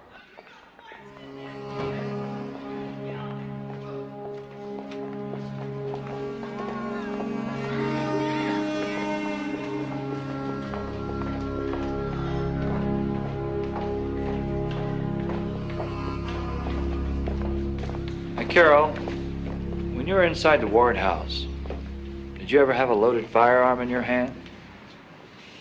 Yes, Did you point it at anyone? the maid, Why did you do that? because Chuck told me to. All right.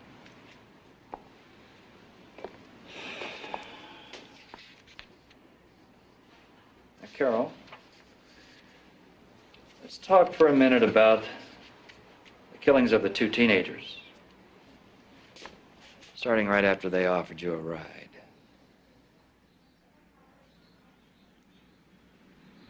We drove back to Bennett, but nothing was open.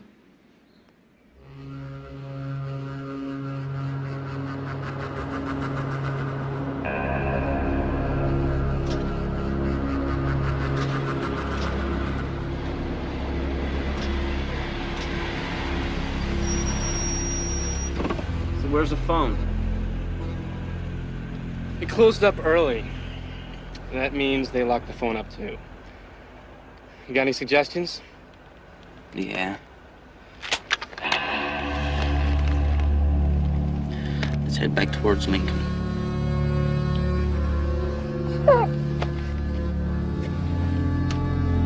Chuck, don't!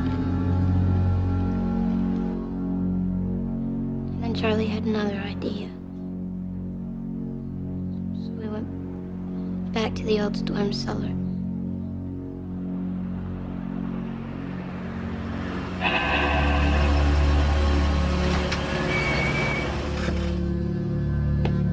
Get out.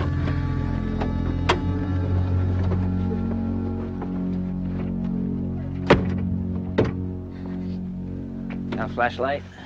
Yeah, I think I have one in the trunk. Get it.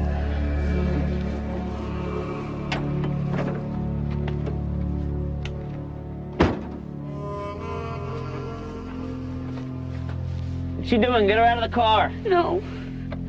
Please let me stay here with you. You've got to do what he says. Otherwise, he'll hurt you.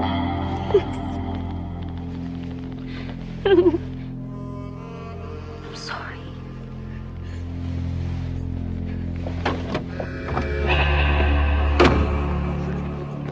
It's okay. What are you gonna do? Stay put till I get back. Where are you taking us? For a walk. Know something? Sure are cute. How'd you luck out getting a cute chick like this? You can do what you want to me, but please just let her go. Ow! Stop it! Stop! Take it easy. Just going for a walk.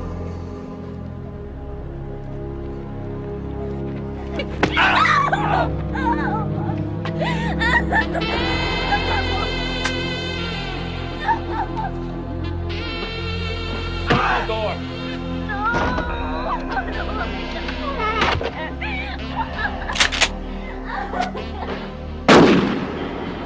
And that was the last time you saw them alive. Yes, sir. Carol, you do know how to shoot a gun, don't you? Yes, sir. Is Chuck the one who taught you? He used to go shooting for rabbits. And I'd come with him and shoot tin cans. Did you use a rifle or a shotgun? I think it was a rifle. I bet you're a pretty good shot, huh? Sometimes. Well, I'll do what I can, Charles. But I can't pull rabbits out of my hat. You signed a confession and told all sorts of people that you did the killings. That's right, I did. Then how do you expect me to plead you not guilty? Self-defense. Self-defense? You shot half of the people in the back. We'd be laughed out of court. It's your problem. Now, please, you have to understand, I'm here to help. I want to see you get a fair trial. But your only hope, slim as it is, would be to plead not guilty by reason of insanity. No way. I'd rather just skip the trial and go straight to the chair. Oh, Charles. No, I got a reputation to uphold. I killed them because they had it coming. And that's it. Nobody remembers a crazy man. Hey. What's all the shouting about? Oh, it's just a little spirited discussion, that's all. Nothing to be concerned about. I don't care what the hell you do.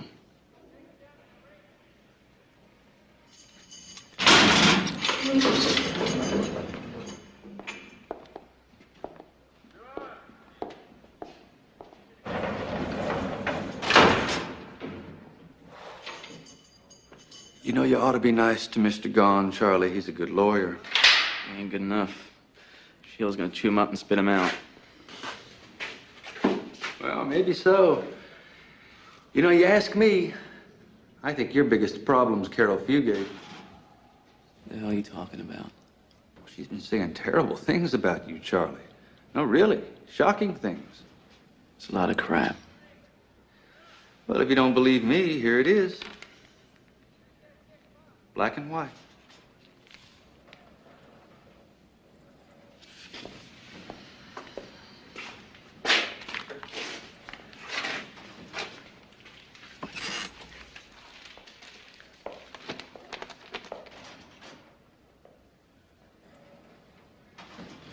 Fugate told investigators she feared for her life every second. Starkweather was like a wild animal, just killing people for the thrill of it all.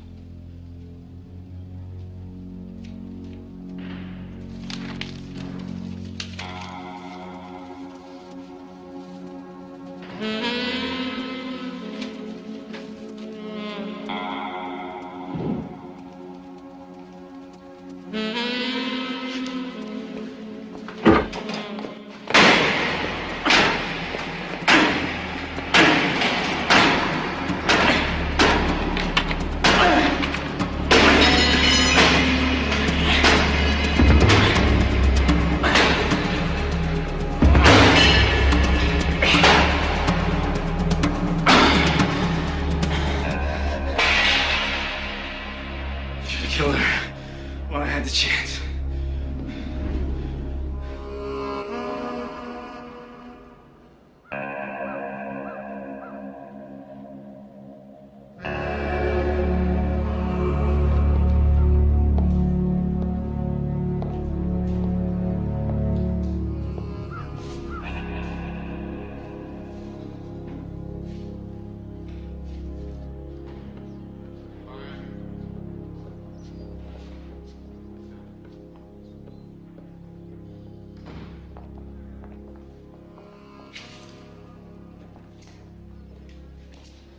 Thank you.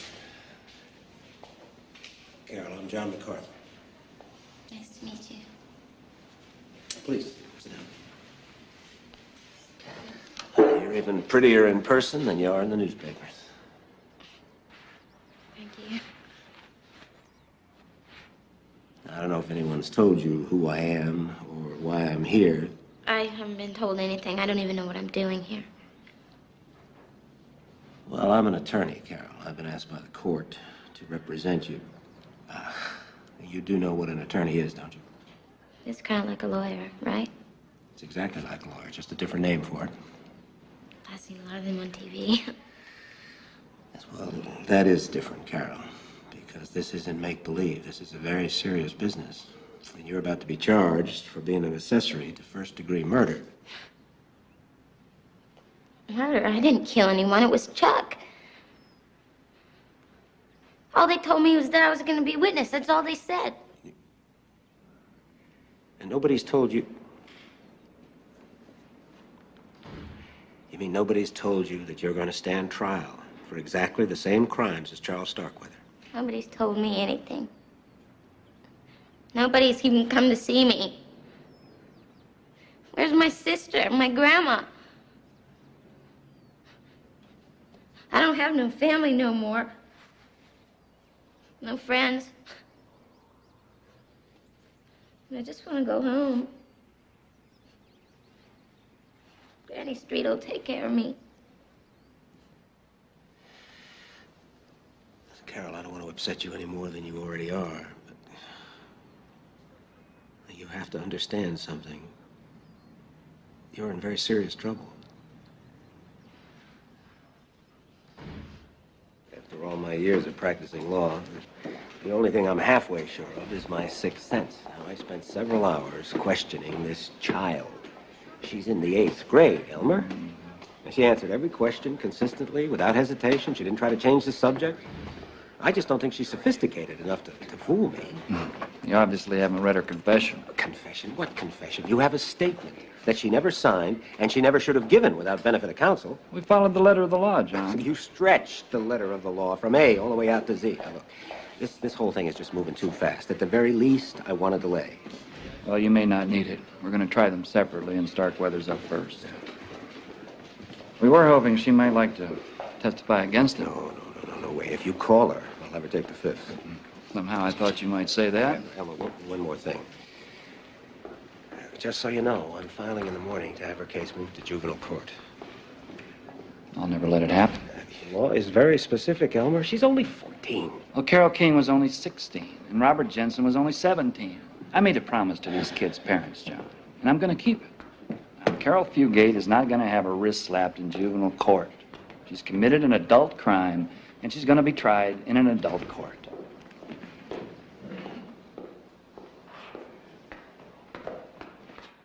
So, Doctor, based on your psychiatric examination of Charles Starkweather, what exactly is your one overriding conclusion?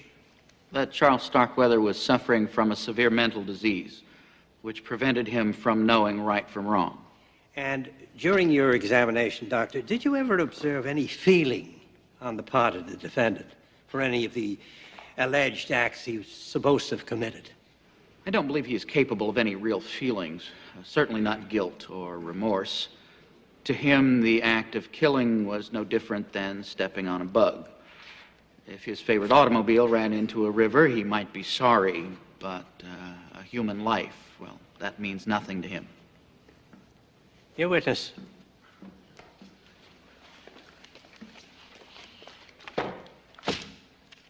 Dr. Quill, are you familiar with the legal test of sanity adopted and defined by our courts, known as the McNaughton Rule? Yes? Could you briefly summarize this rule for us, please? Simply stated, it says an accused person need only be aware of the nature and quality of the criminal act and know the act was wrong when it was committed. And using the McNaughton Rule, is it possible that someone suffering from a medically recognized mental illness could still be legally sane at one and the same time? Yes, sir. That's all, Your Honor. there's certainly no legal reason why they shouldn't move your case to a juvenile court. It's absolutely incredible to me that the Supreme Court of this state could reject this appeal. They're just playing politics with this thing. What does that mean? It means you're going to have to stand trial in a real courtroom. An adult courtroom, just like Charlie. God. They'll concentrate on the murder of the boy and a related charge of murder during a commission of a robbery. They see, they're not accusing you of actually pulling the trigger, but they don't have to. Just being an accessory makes it a capital offense. Well, are they going to give me the chair, too? They're not going to give you the chair. Don't even start thinking about that. They have absolutely no physical evidence. And I can't believe that there is a jury anywhere that's going to take the word of Charlie Starkweather. I thought he told him that I was innocent. Well, that's the other thing. Charlie's changing his story. Seems like he comes out with a brand new confession every other day or so. What about the note that I wrote to the police asking them for help? I mean, that must show that I was trying to get away. Unfortunately, nobody can find that note. The sheriff in Wyoming, he remembers taking it out of your jacket. He claims he sent it on to Lincoln. The prosecution says they never saw it. Seems like I'm never going to get out of this place. You will help me, won't you? Of course I'm going to help. Listen, Carol, that's the one thing I can absolutely guarantee you. I will never, ever stop fighting to get you out of here.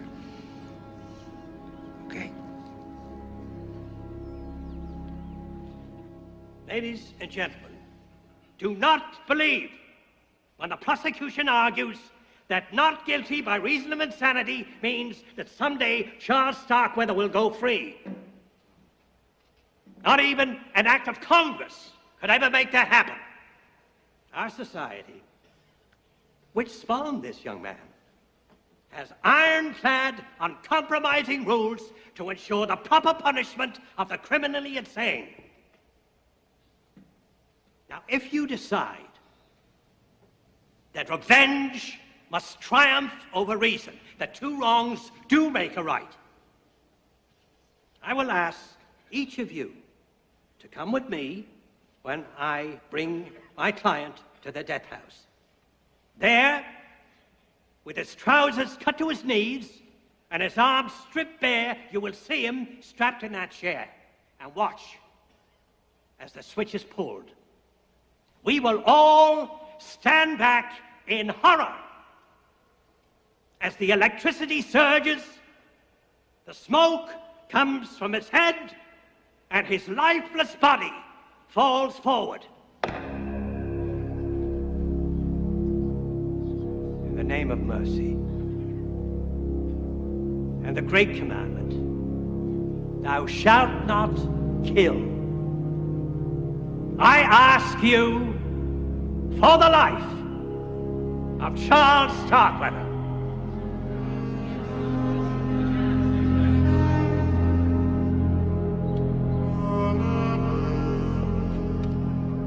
I understand you have reached a verdict. We have, Your Honor.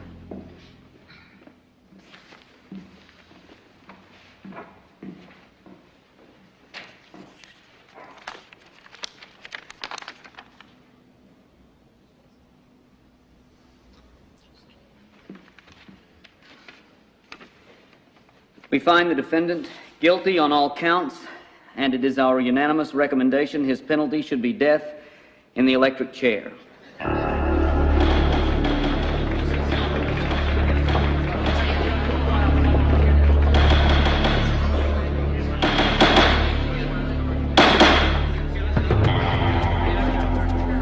Ladies and gentlemen of the jury, thank you. You are now dismissed. Hey, Chief, Charlie! Come on, give me your best mad dog luck!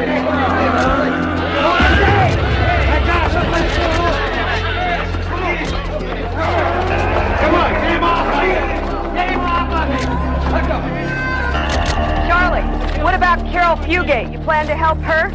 Yeah, when they strap me in the chair and pull the switch, I'm gonna make sure Carol's right there with me. Sit in my lap. had no right to change her hairstyle, not without my permission. Need I remind you, sir, that she's my prisoner and not yours? If I had wanted to shave her head, that's my prerogative. You knew we had scheduled this interview for today. Somebody put you up to this, didn't they? I resent that. Now you apologize to me. The girl needed a haircut, and we cut her hair. Excuse me.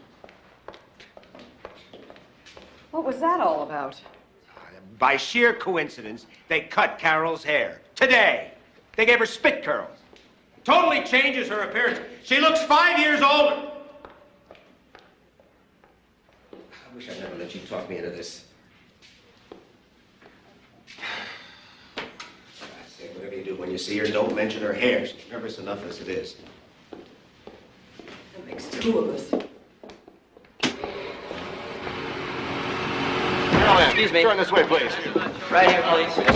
Gentlemen, please. Hold up. Right here, please. Look up, Carol.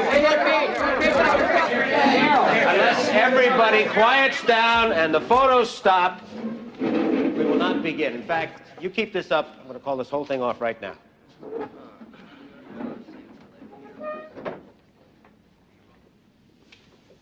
As you know, I've strongly opposed my client granting any press interviews because I believe pretrial publicity is improper, detrimental to the defendant's right to a fair trial.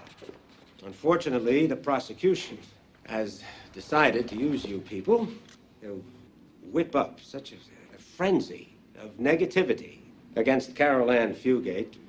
We felt we had no choice but to let her take her case to the people. Now, as we planned, there'll only be one person asking questions, Jonette Fox. Jonette? Now, Carol, before this all began, didn't you go out with Charlie Starkweather for quite a while? Yes, I went with him the year before, and then I told him that I never wanted to see him again. Why didn't you want to go out with him anymore? Because he was crazy. Since nobody's seen you since your capture, there's been a rumor you were pregnant and secretly had Charles Starkweather's baby. No, I've never been pregnant, and I've never had a baby. And I'm not pregnant now. When was the first time you found out that your parents and little sister were dead? When we were captured. Out there in the desert? Yes. Now, Charlie said in one of his confessions that you held a gun on the victims. That's not true. How about when the policeman came to your front door? Why didn't you say something? Why didn't you try to escape then? Because Charlie Starkweather had a gun on me, and he would have killed us both. Did you ever break down and cry or beg him to let you go? Yes, I cried all the way. Do you think Charlie got what he deserved when he was convicted to the electric chair? Snot-nosed little brat. I wish they'd called me for this jury. So you were not Push up a prepared to minute. condemn him for what he did. Again, it is not my place to say. Jeez Louise, do you believe that? Listen, I got 50 big ones says she gets the chair too. Make it $1, you got a bet. $1 it is. And Deputy Romer, did you have any further conversations with Carol Fugate before you arrived in Douglas? Yes, sir. Right before we got into Douglas, she told me she had seen Mr. Starkweather kill 10 people. 10 people. Did she say who they were? She said she had seen him kill her mother, her stepfather, her stepsister, a boy and a girl, a farmhand, and 4 other people. So she said to you that she was present when her mother, stepfather, and stepsister were killed? Yes, sir. I'm going to object to this as leading. It is leading. Objection sustained. No further questions, Your Honor.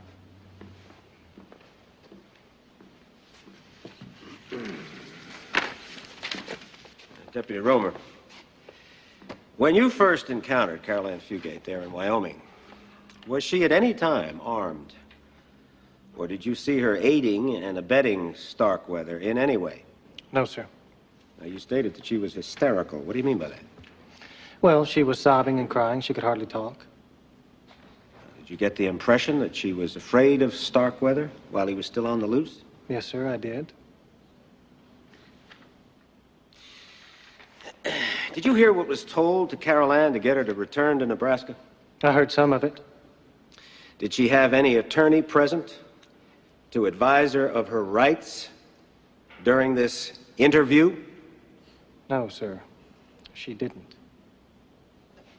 Thank you.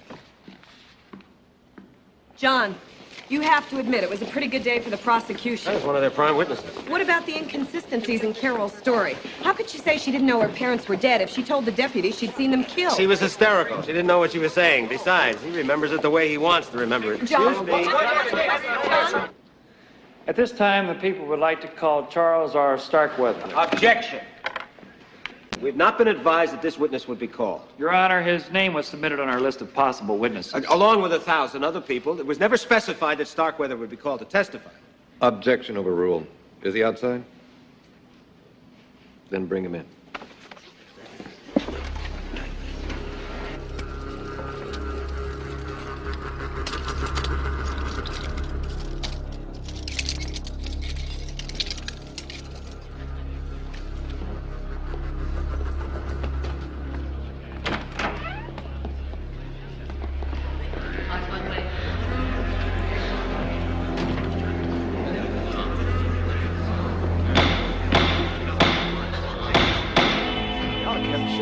Look at that.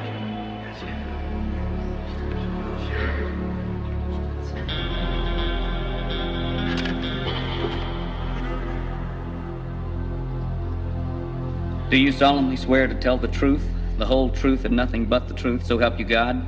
I do. Mr. Shield?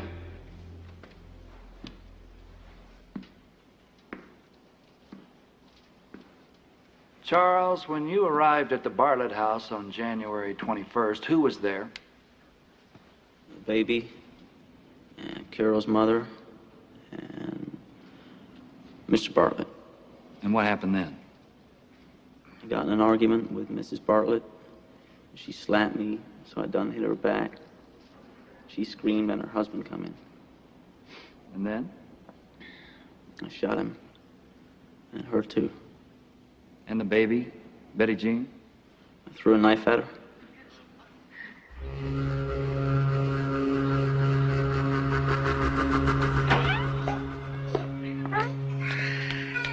What are you doing back? Where's your husband? What are you doing? Marianne! Hey!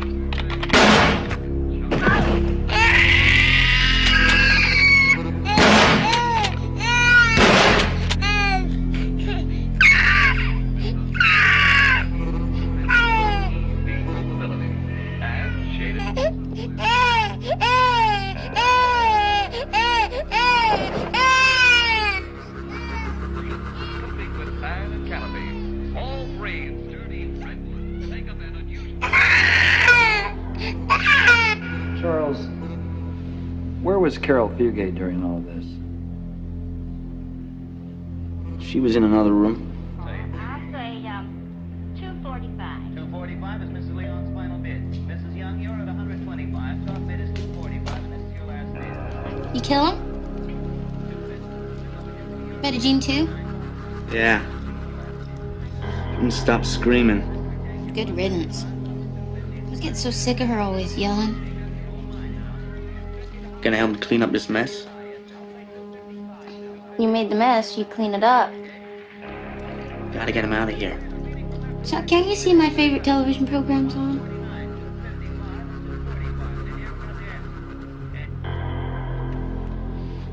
Did you remain at the Bartlett house that evening? Yeah. Except when I went out to buy a few things. And when you left, Charles, did you do anything to Carol, like tie her up? No. And you left the house several other times over the next few days? Yeah. Every day I left to get something or make a call. And you never tied her up on any of those occasions? No, sir, never.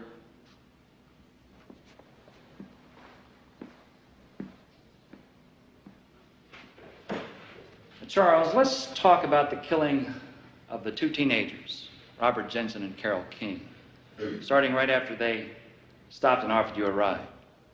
Well, after they picked us up. Could you speak up, please? I'm having a little trouble hearing you.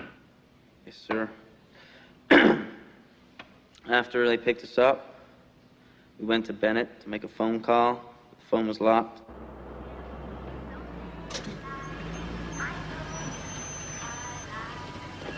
So where's the phone? It closed up early.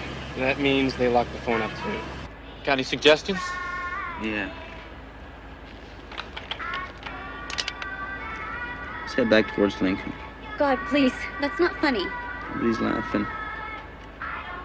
Don't worry. They're not gonna hurt us. Isn't that right? You do as we say, or I'll kill her right now. Do you hear me? Yeah. Yeah. Good.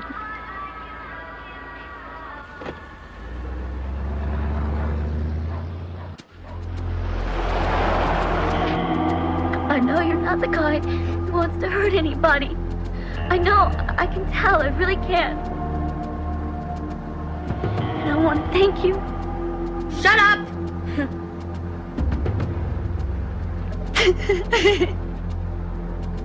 Did you get his money? I ain't no magician. Give me her billfold.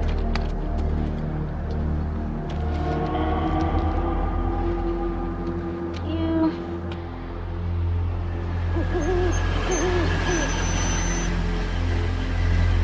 Now, Charles, where was Carol when you took the Jensen boy and the King girl down into the storm cellar? She was waiting by the car.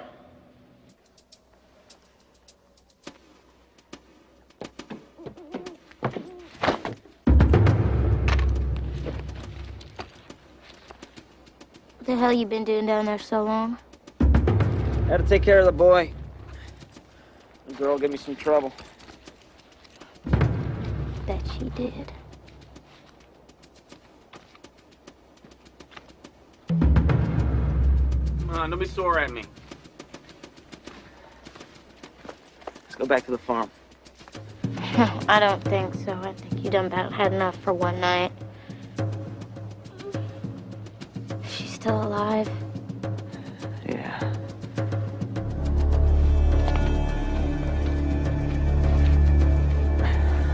What are you doing?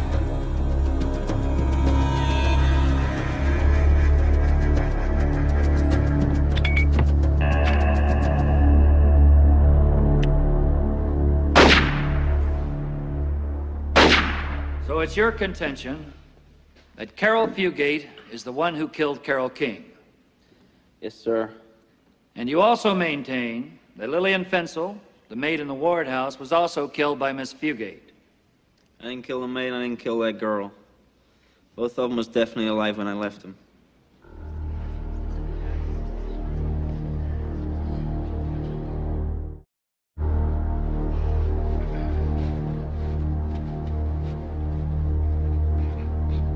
Mr. MacArthur. Charles. Why did you kill Carol Fugate's stepfather? Could she come at me? And her mother? She threatened me with a knife. And the little baby?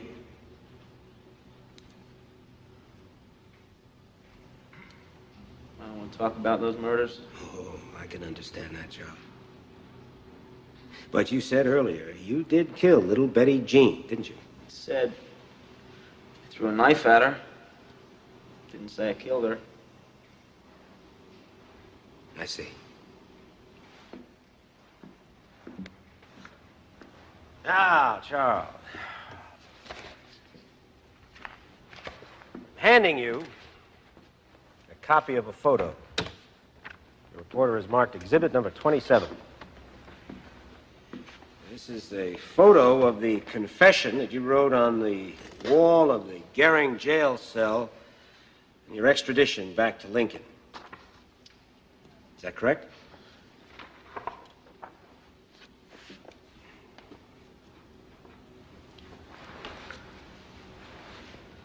Yeah. Now, according to this confession, you said Charles killed 9, all men. Carol killed 2, all girls. I don't understand, Charles.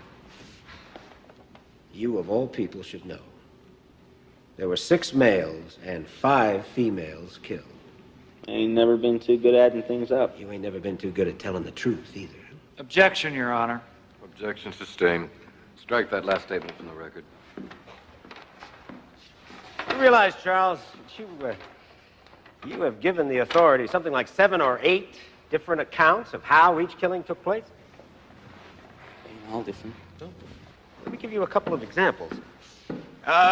In your statement to Mr. Shields, signed and dated February 2nd, 1958, you answered the question, did Carol Fugate ever fire a weapon at one of the victims? If she did, I didn't see it.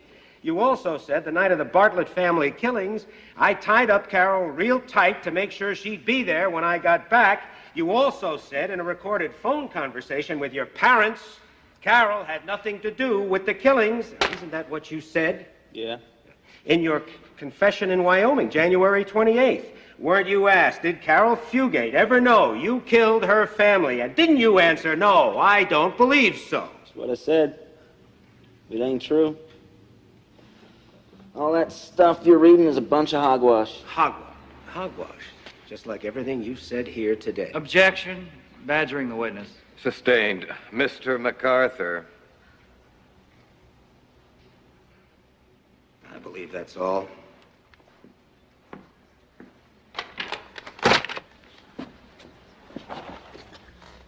Mr. Shield? Just a few more questions, Your Honor. Now, Charles, you have admitted to some falsehoods in some of your earlier confessions. That's right. But in your later confessions, after you were in the state penitentiary, those were all pretty consistent, all truthful and accurate. Isn't that correct? Yes, sir. So why did you give us those earlier statements? To protect her. Let the record show he pointed at the defendant, Carol Fugate. And why did you decide to stop protecting Carol Fugate? Because I got tired of lying. Look, I'm gonna die. I'm gonna get what's coming to me. So I got nothing to win or lose by any of this. I don't care if you people believe me or not. But I'm through alibying for her. She was no more a hostage than I was. Hell, Carol was in on it every step of the way. You convicted me for what I done. That's okay. But I ain't covering for her no more. That's the truth. I believe that's all, Your Honor. Sheriff, you may return the witness.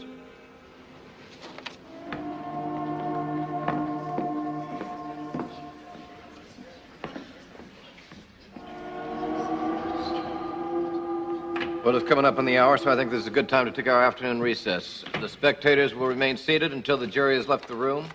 And I want the jury to remember the admonitions I have given you many times. Do not talk among yourselves or with anyone else about the case. You're free to go. It's an anonymous letter. We don't know if it's true. Well, why don't we assume for a second that it is true? Let's just assume that one of our jurors made a public bet that Carol Ann Fugate would get the electric chair. Can I assume you're going to declare a mistrial? Assumption's the mother of all screw-ups, John. The fact is, we have no intention to ask for the death penalty. I really think you're blowing this out of proportion, John. You have to be kidding. Elmer's right. Even if this is true, we are not going to start it all over again. Hell, I doubt that we could find a potential juror who doesn't believe that girl is guilty. I'm going to quote you on that when this goes to the Court of Appeals. Oh, that's your prerogative. My question is, why are we even going through this charade? Why don't you just take the girl out and hang her from a tree? You control yourself, counselor. You hear me? John, there's no great conspiracy here. The problem is you seem to be the only one in the state of Nebraska who doesn't know she's guilty. No, the problem is I seem to be the only person in the state of Nebraska who still believes in the United States Constitution. Now, Carol, what went through your mind when you first saw Robert Jensen's automobile pull up and they offered you a ride? Well, I was relieved because I'd been thinking that Charlie was going to kill me too, just like he did Mr. Myers. And he asked Robert Jensen if he'd give us a ride into town so that we could use a telephone. But when we got there, it was all locked up. That's when he put the gun to Robert Jensen's head and told him to keep driving. It closed up early. And that means they locked the phone up too. You got any suggestions? Yeah. Let's head back towards Lincoln. No, let me take you to another phone. I know where one is. I do. Don't talk back to me. Or I'll shoot you right here. Oh my God! No, Chuck, don't shoot him! Please don't hurt him! Shut up. Whose side you on anyhow? And what happened after that? Well, he asked Robert if he had any money, so Robert handed him his billfold with some dollars in it, and Chuck took the money and handed it to me to hold. And what was Carol King doing through all this? Nothing. She was too scared. Well, you heard Charles Starkweather say she thanked him for being so good to her. No, sir. That's not true. She never said a word. All he ever did was scream at her, especially when we got out to the old storm cellar. And that's when you told her to get out of the car. Yes, sir. Carol, can you tell us why you felt the need to point the gun at Carol King? Well, I had to. Chuck told me to. And you were afraid if you didn't follow his Well, order. he'd kill us all. After the girl got out of the car, I asked him again if he please wouldn't hurt them. He just told me to shut up, to stay in the car. How long before you saw or heard anything else? Well, I was shaking the whole time.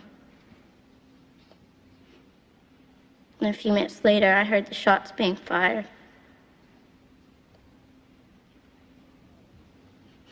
I started to cry because I knew what he'd done. You want this?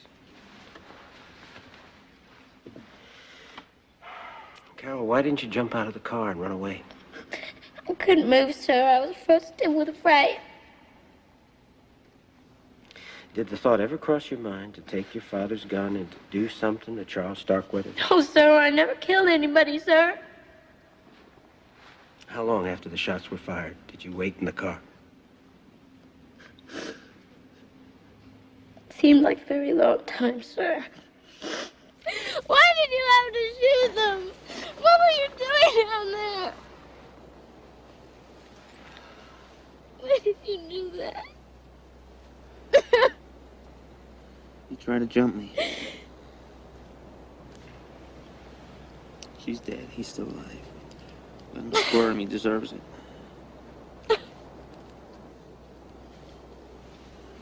Come on. Let's go. Where are we going now? Maybe I'll take you home. But instead, you ended up in South Lincoln, at the home of C. Lauer Ward. Yes, sir. After that, he told me to go and lie down on the Davenport. And it's when I woke up that he told me that he killed Mrs. Ward. And then he handed me the murder knife, and he told me to go take it to the sink and wash it off.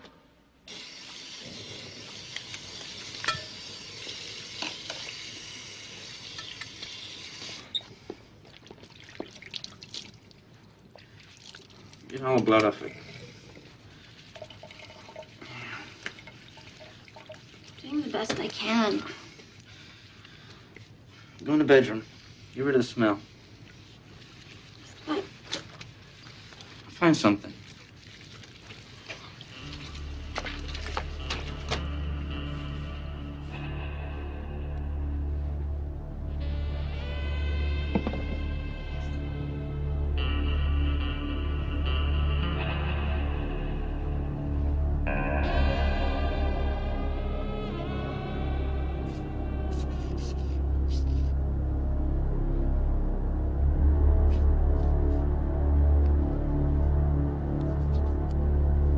Carol,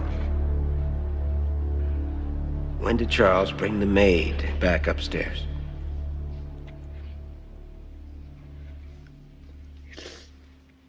It was after dark because I was standing at the window with the flashlight. He told me to do that so that I could make sure and see if anybody came home.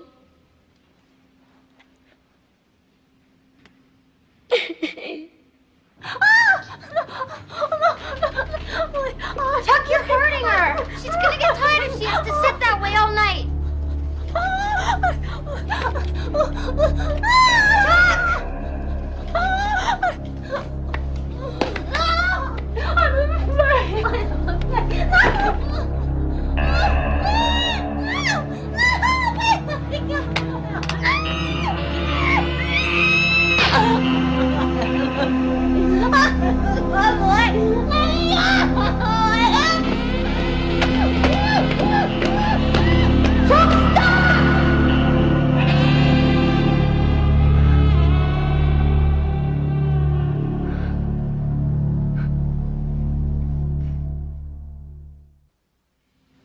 After you left the Ward house, how long did you drive that night?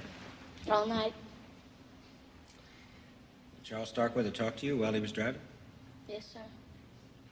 I kept asking him about my family, telling him how much I wanted to see him. I begged him to take me home, but all he'd ever say was no. Now, speaking of home, Carol, when you left school that day, you returned home to find an armed Charles Starkweather waiting inside the house. Yes, sir. And for the next 5 days, you were his hostage. Yes, sir. Do you recall the first time that Starkweather left you alone in the house? Not really. It was at night. I tore up a piece of my mother's dishcloth. And he tied my hands behind my back. And then he tied my feet together and then tied those to the chair. And he left me like that every time he'd leave the house. This is a problem with occupation, right? Dr. and Mrs. This, play or pass? Play. One of these three people is going through the movements he or she makes every day at work. That's right, one of these sets of movements earns a person a weekly paycheck. The other two are doing nothing. We want you to find the person who's reenacting his or her daily job. I'll give you a close look before you decide.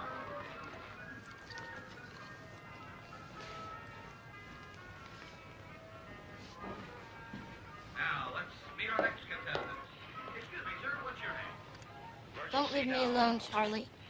California. Occupation? Charlie? Charlie, don't leave me here. Carol, during your captivity, some relatives, even some police, came to the front door. Why didn't you try to warn them? I did. Charles Starkweather said that he'd shoot anybody that walked in the door, and I did write that note for everybody to see. You mean the note that you attached to the front door while you were there in the house with Starkweather? Yes, sir. I'm handing you what's been identified as Exhibit 45. Would you please tell the court what it says? Stay away. Everybody's sick with the flu. Signed, Miss Bartlett. Who is Miss Bartlett? My sister. Miss Bartlett is my sister, sir. She's too little to write a note. My last name is Fugate. My mother never would have signed it that way. So, you were trying to send a warning? Yes, sir. Just like you tried to send a warning when you took Bobby Jensen's and Carole King's school books and you threw them out of their car. Yes, sir. Well, I figured that somebody would open them up and see the names and at least they'd start looking for them.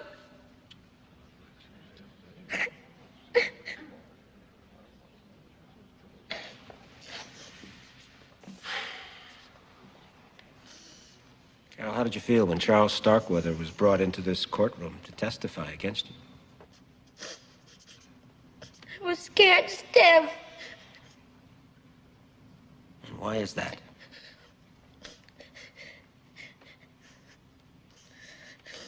I don't know.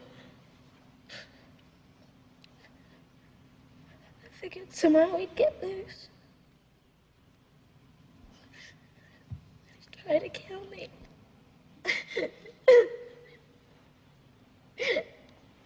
Thank you.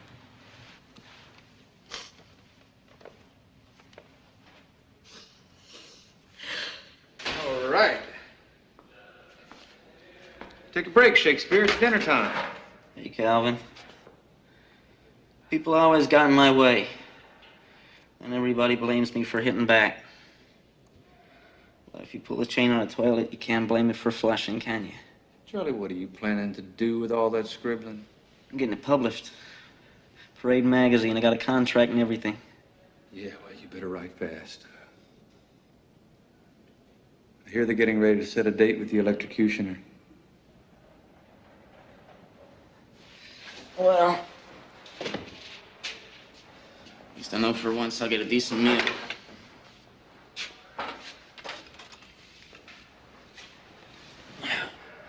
Hey, you hear about your little girlfriend in court today?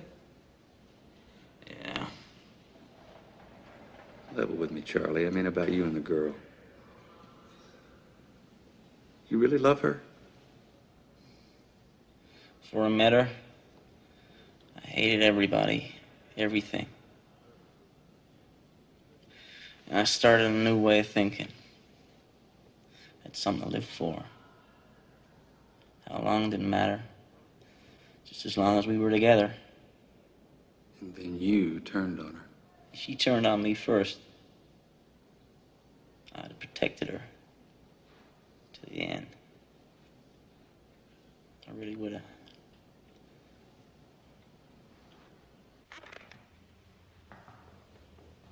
Carol, you have admitted to having numerous opportunities to escape, and that on several occasions you had a loaded firearm in your hand when Charles Starkweather either had his back turned to you or he was unarmed. Isn't that correct? Yes. If you were so afraid he was going to kill you, why didn't you just shoot him? I didn't know how. You didn't know how to shoot the gun? Is that what you're saying? Yes. Carol, in your confession, which you gave to me in front of several witnesses... Objection. Objection. Miss Fugate never gave any confession. And the statement that Mr. Shield is referring to was given without benefit of any counsel and was never signed by Miss Fugate. Overruled. However, you may omit the word confession from the record. You may proceed. All right, I am reading now from your statement. Question. Now, Carol, you do know how to shoot a gun, don't you? Carol, yes, sir. Question. Is Chuck the one who taught you? Carol, yes. Question. Did you use a rifle or a shotgun? Carol, I think it was a rifle. Question. I bet you were a pretty good shot. Carol, sometimes. Do you recall telling me that? No, I don't remember. You don't remember saying that? No. Well, is it true? Do you or do you not know how to shoot a firearm? I don't know how to kill anybody. Well, let's go back for a minute to the killings of the teenagers. Did you at any time point a gun at the King girl and tell her to get out of the car? I had to. Charlie Starkweather told me to. Well, if Charles Starkweather had told you to shoot her, would you have done that too? No! Objection. Argumentative. Sustained. Now, when you and Chuck were going together, did he treat you pretty well? Yes, Did he buy you things? sometimes. And did you buy him things? Sometimes. In fact, didn't you and Chuck open a savings account in both your names at the First National Bank? No? You sure of that now, Carol? Well, the way you're saying it makes it sound like we went and did it together. Charles Starkweather opened a bank account and he asked me to sign in case he got killed while he was running around with that gang he was in. But isn't this the bank signature card you both signed when you opened up your joint account? I didn't sign it at the bank. He brought it to my house. But this is your signature, and you did sign it. Let the record show that the witness nodded in the affirmative. Carol, now when you and Chuck were alone at your house after he killed your parents, did you and he engage in any sexual relations? Objection. Your Honor, this is an attempt to introduce inflammatory, prejudicial matter into the record. It is entirely outside the scope of this case. Overruled. Answer the question. I don't know what he means. Well, you do know what sexual intercourse is, don't you? Yes. Did you and Charles Starkweather engage in sexual intercourse during the time you were at your house? Yes. And how many times did you have sexual relations there with Charles Starkweather? Objection! And the form of the question is improper, Your Honor. Overruled. This line of questioning is allowed. How many times did you have sexual relations at your house with Charles Starkweather? I think twice. And how about after the 3 killings in the Ward house? At any time after that, did you have sexual relations with Charles Starkweather? Yes. And where did that take place? In the car on the way to Wyoming. And did you at any time following the Ward murders kiss Charles Starkweather? Yes. And did you at any time tell Charles Starkweather that you loved him? Yes, but only because he said he was going to kill me. Please just answer the question, yes or no. Yes. I believe that's all, Your Honor.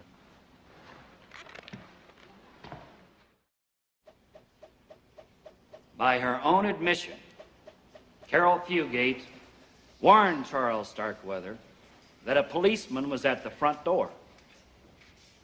And she also admitted to having numerous other opportunities to escape or warn others during this murderous rampage.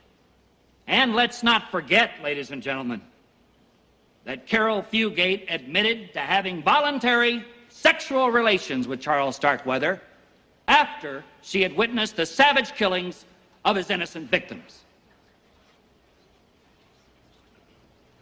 And that, ladies and gentlemen, is the true nature of their relationship. They were lovers and they were partners. And between them, they left a trail of bloodshed and horror, the likes of which this country has never seen before.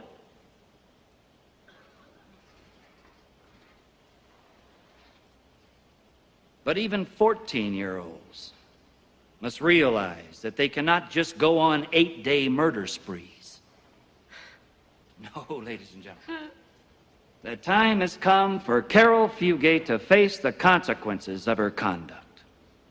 And the time has come for you to send an unequivocal message to violent criminals of all ages. If you break the law, you will be caught. If you break the law, you will be prosecuted. And if you break the law, you will be punished.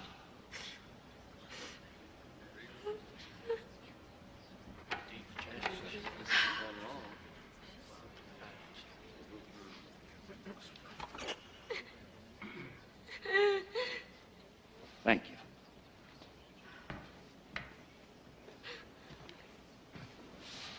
Mr. MacArthur.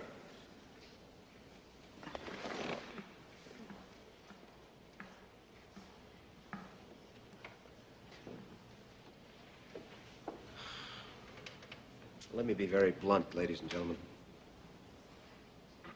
The 12th victim of Charles Starkweather is Carol Ann Fugate.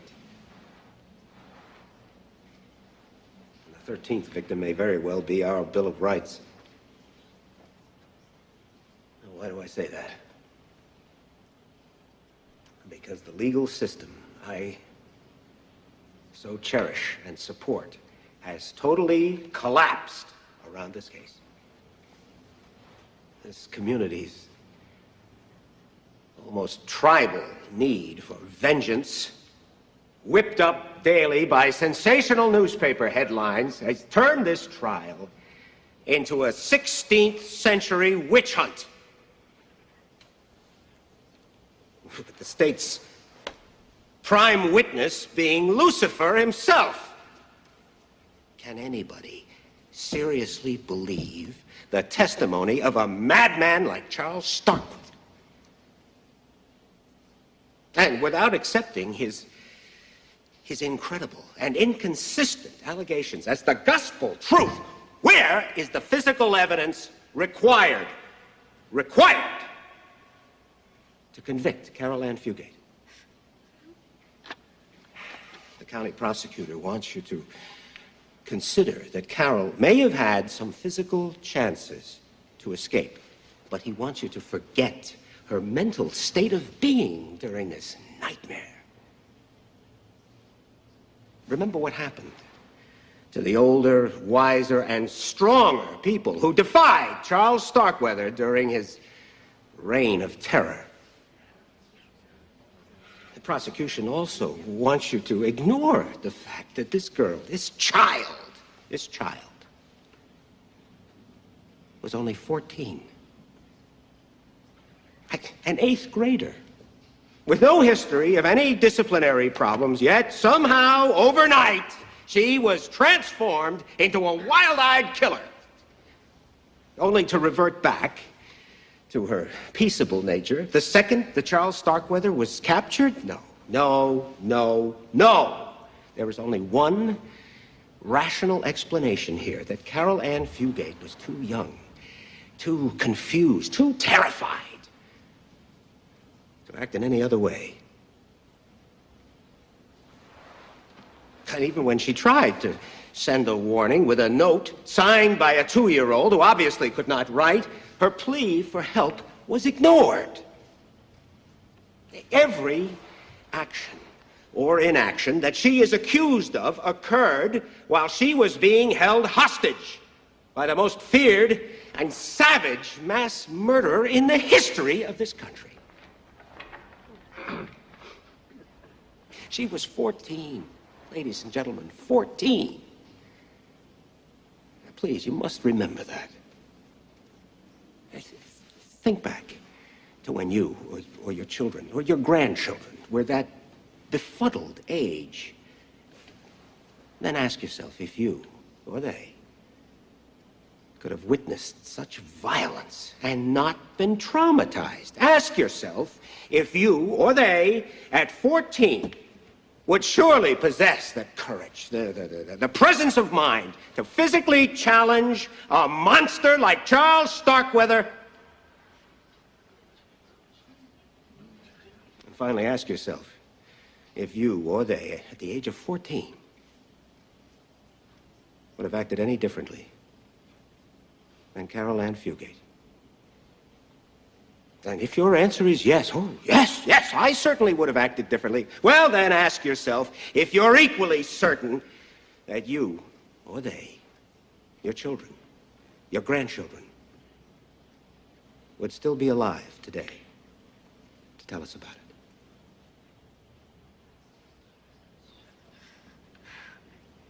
Thank you.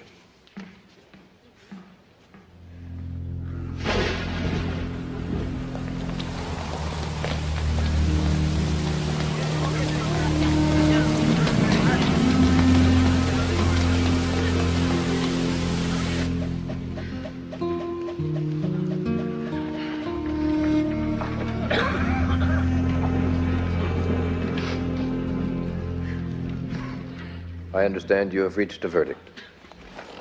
We have, Your Honor.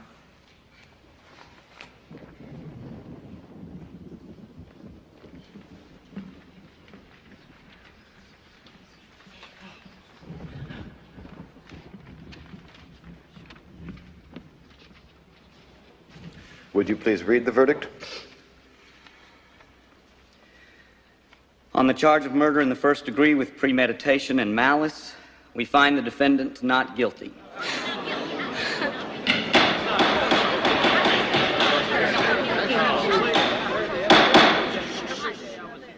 On the charge of murder in the first degree while in the perpetration of a robbery, we find the defendant guilty as charged.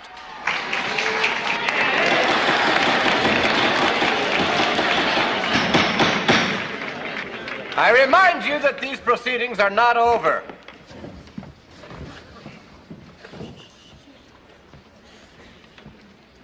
And it is our recommendation her sentence should be life imprisonment.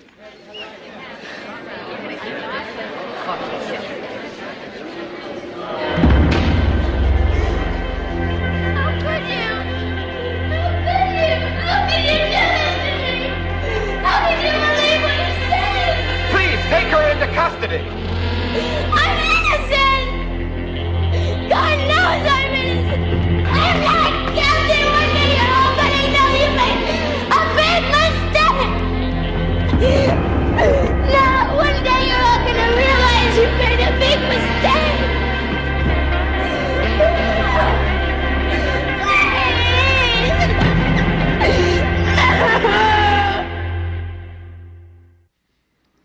Dear Mr. President, I am now 15 years old.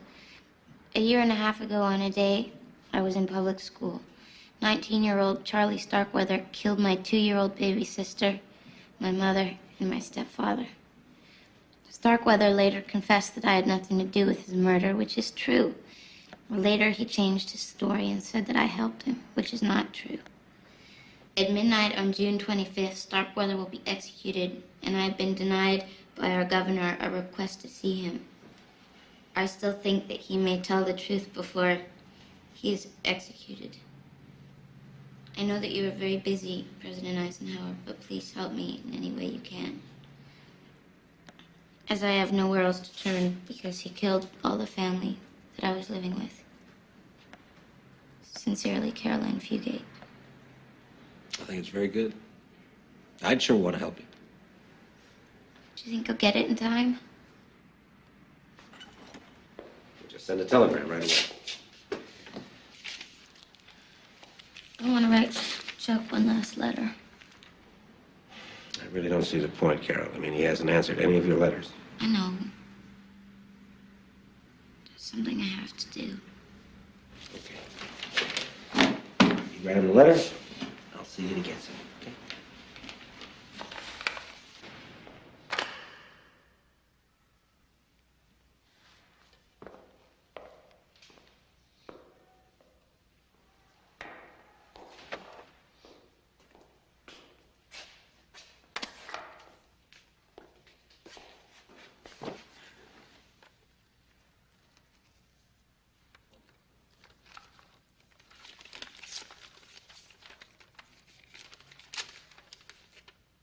Dear Chuck, with so little time left, I'm asking you once again to please tell the truth about what happened. Please tell him I had nothing to do with the killings. You know I'm innocent. Please tell the truth. Carol.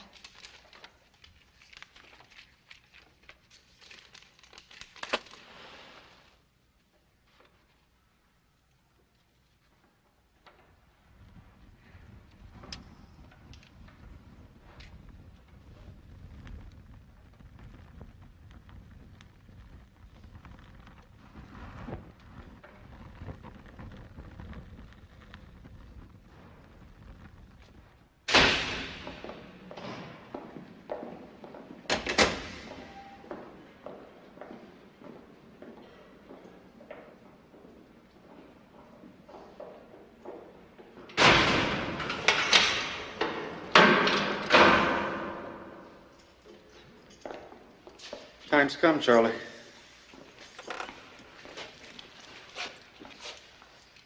What's your hurry?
Dear Miss Fugate, Starkweather case is entirely a state matter.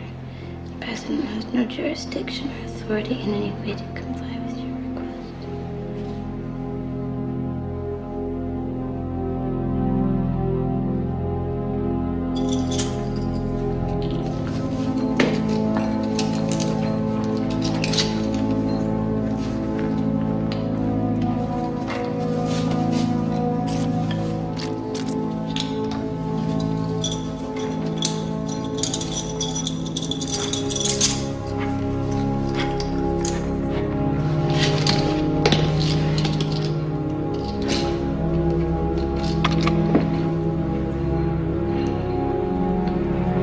Do you have any final thing you'd like to say, Charles? Yeah. Can you tighten the straps a little loose?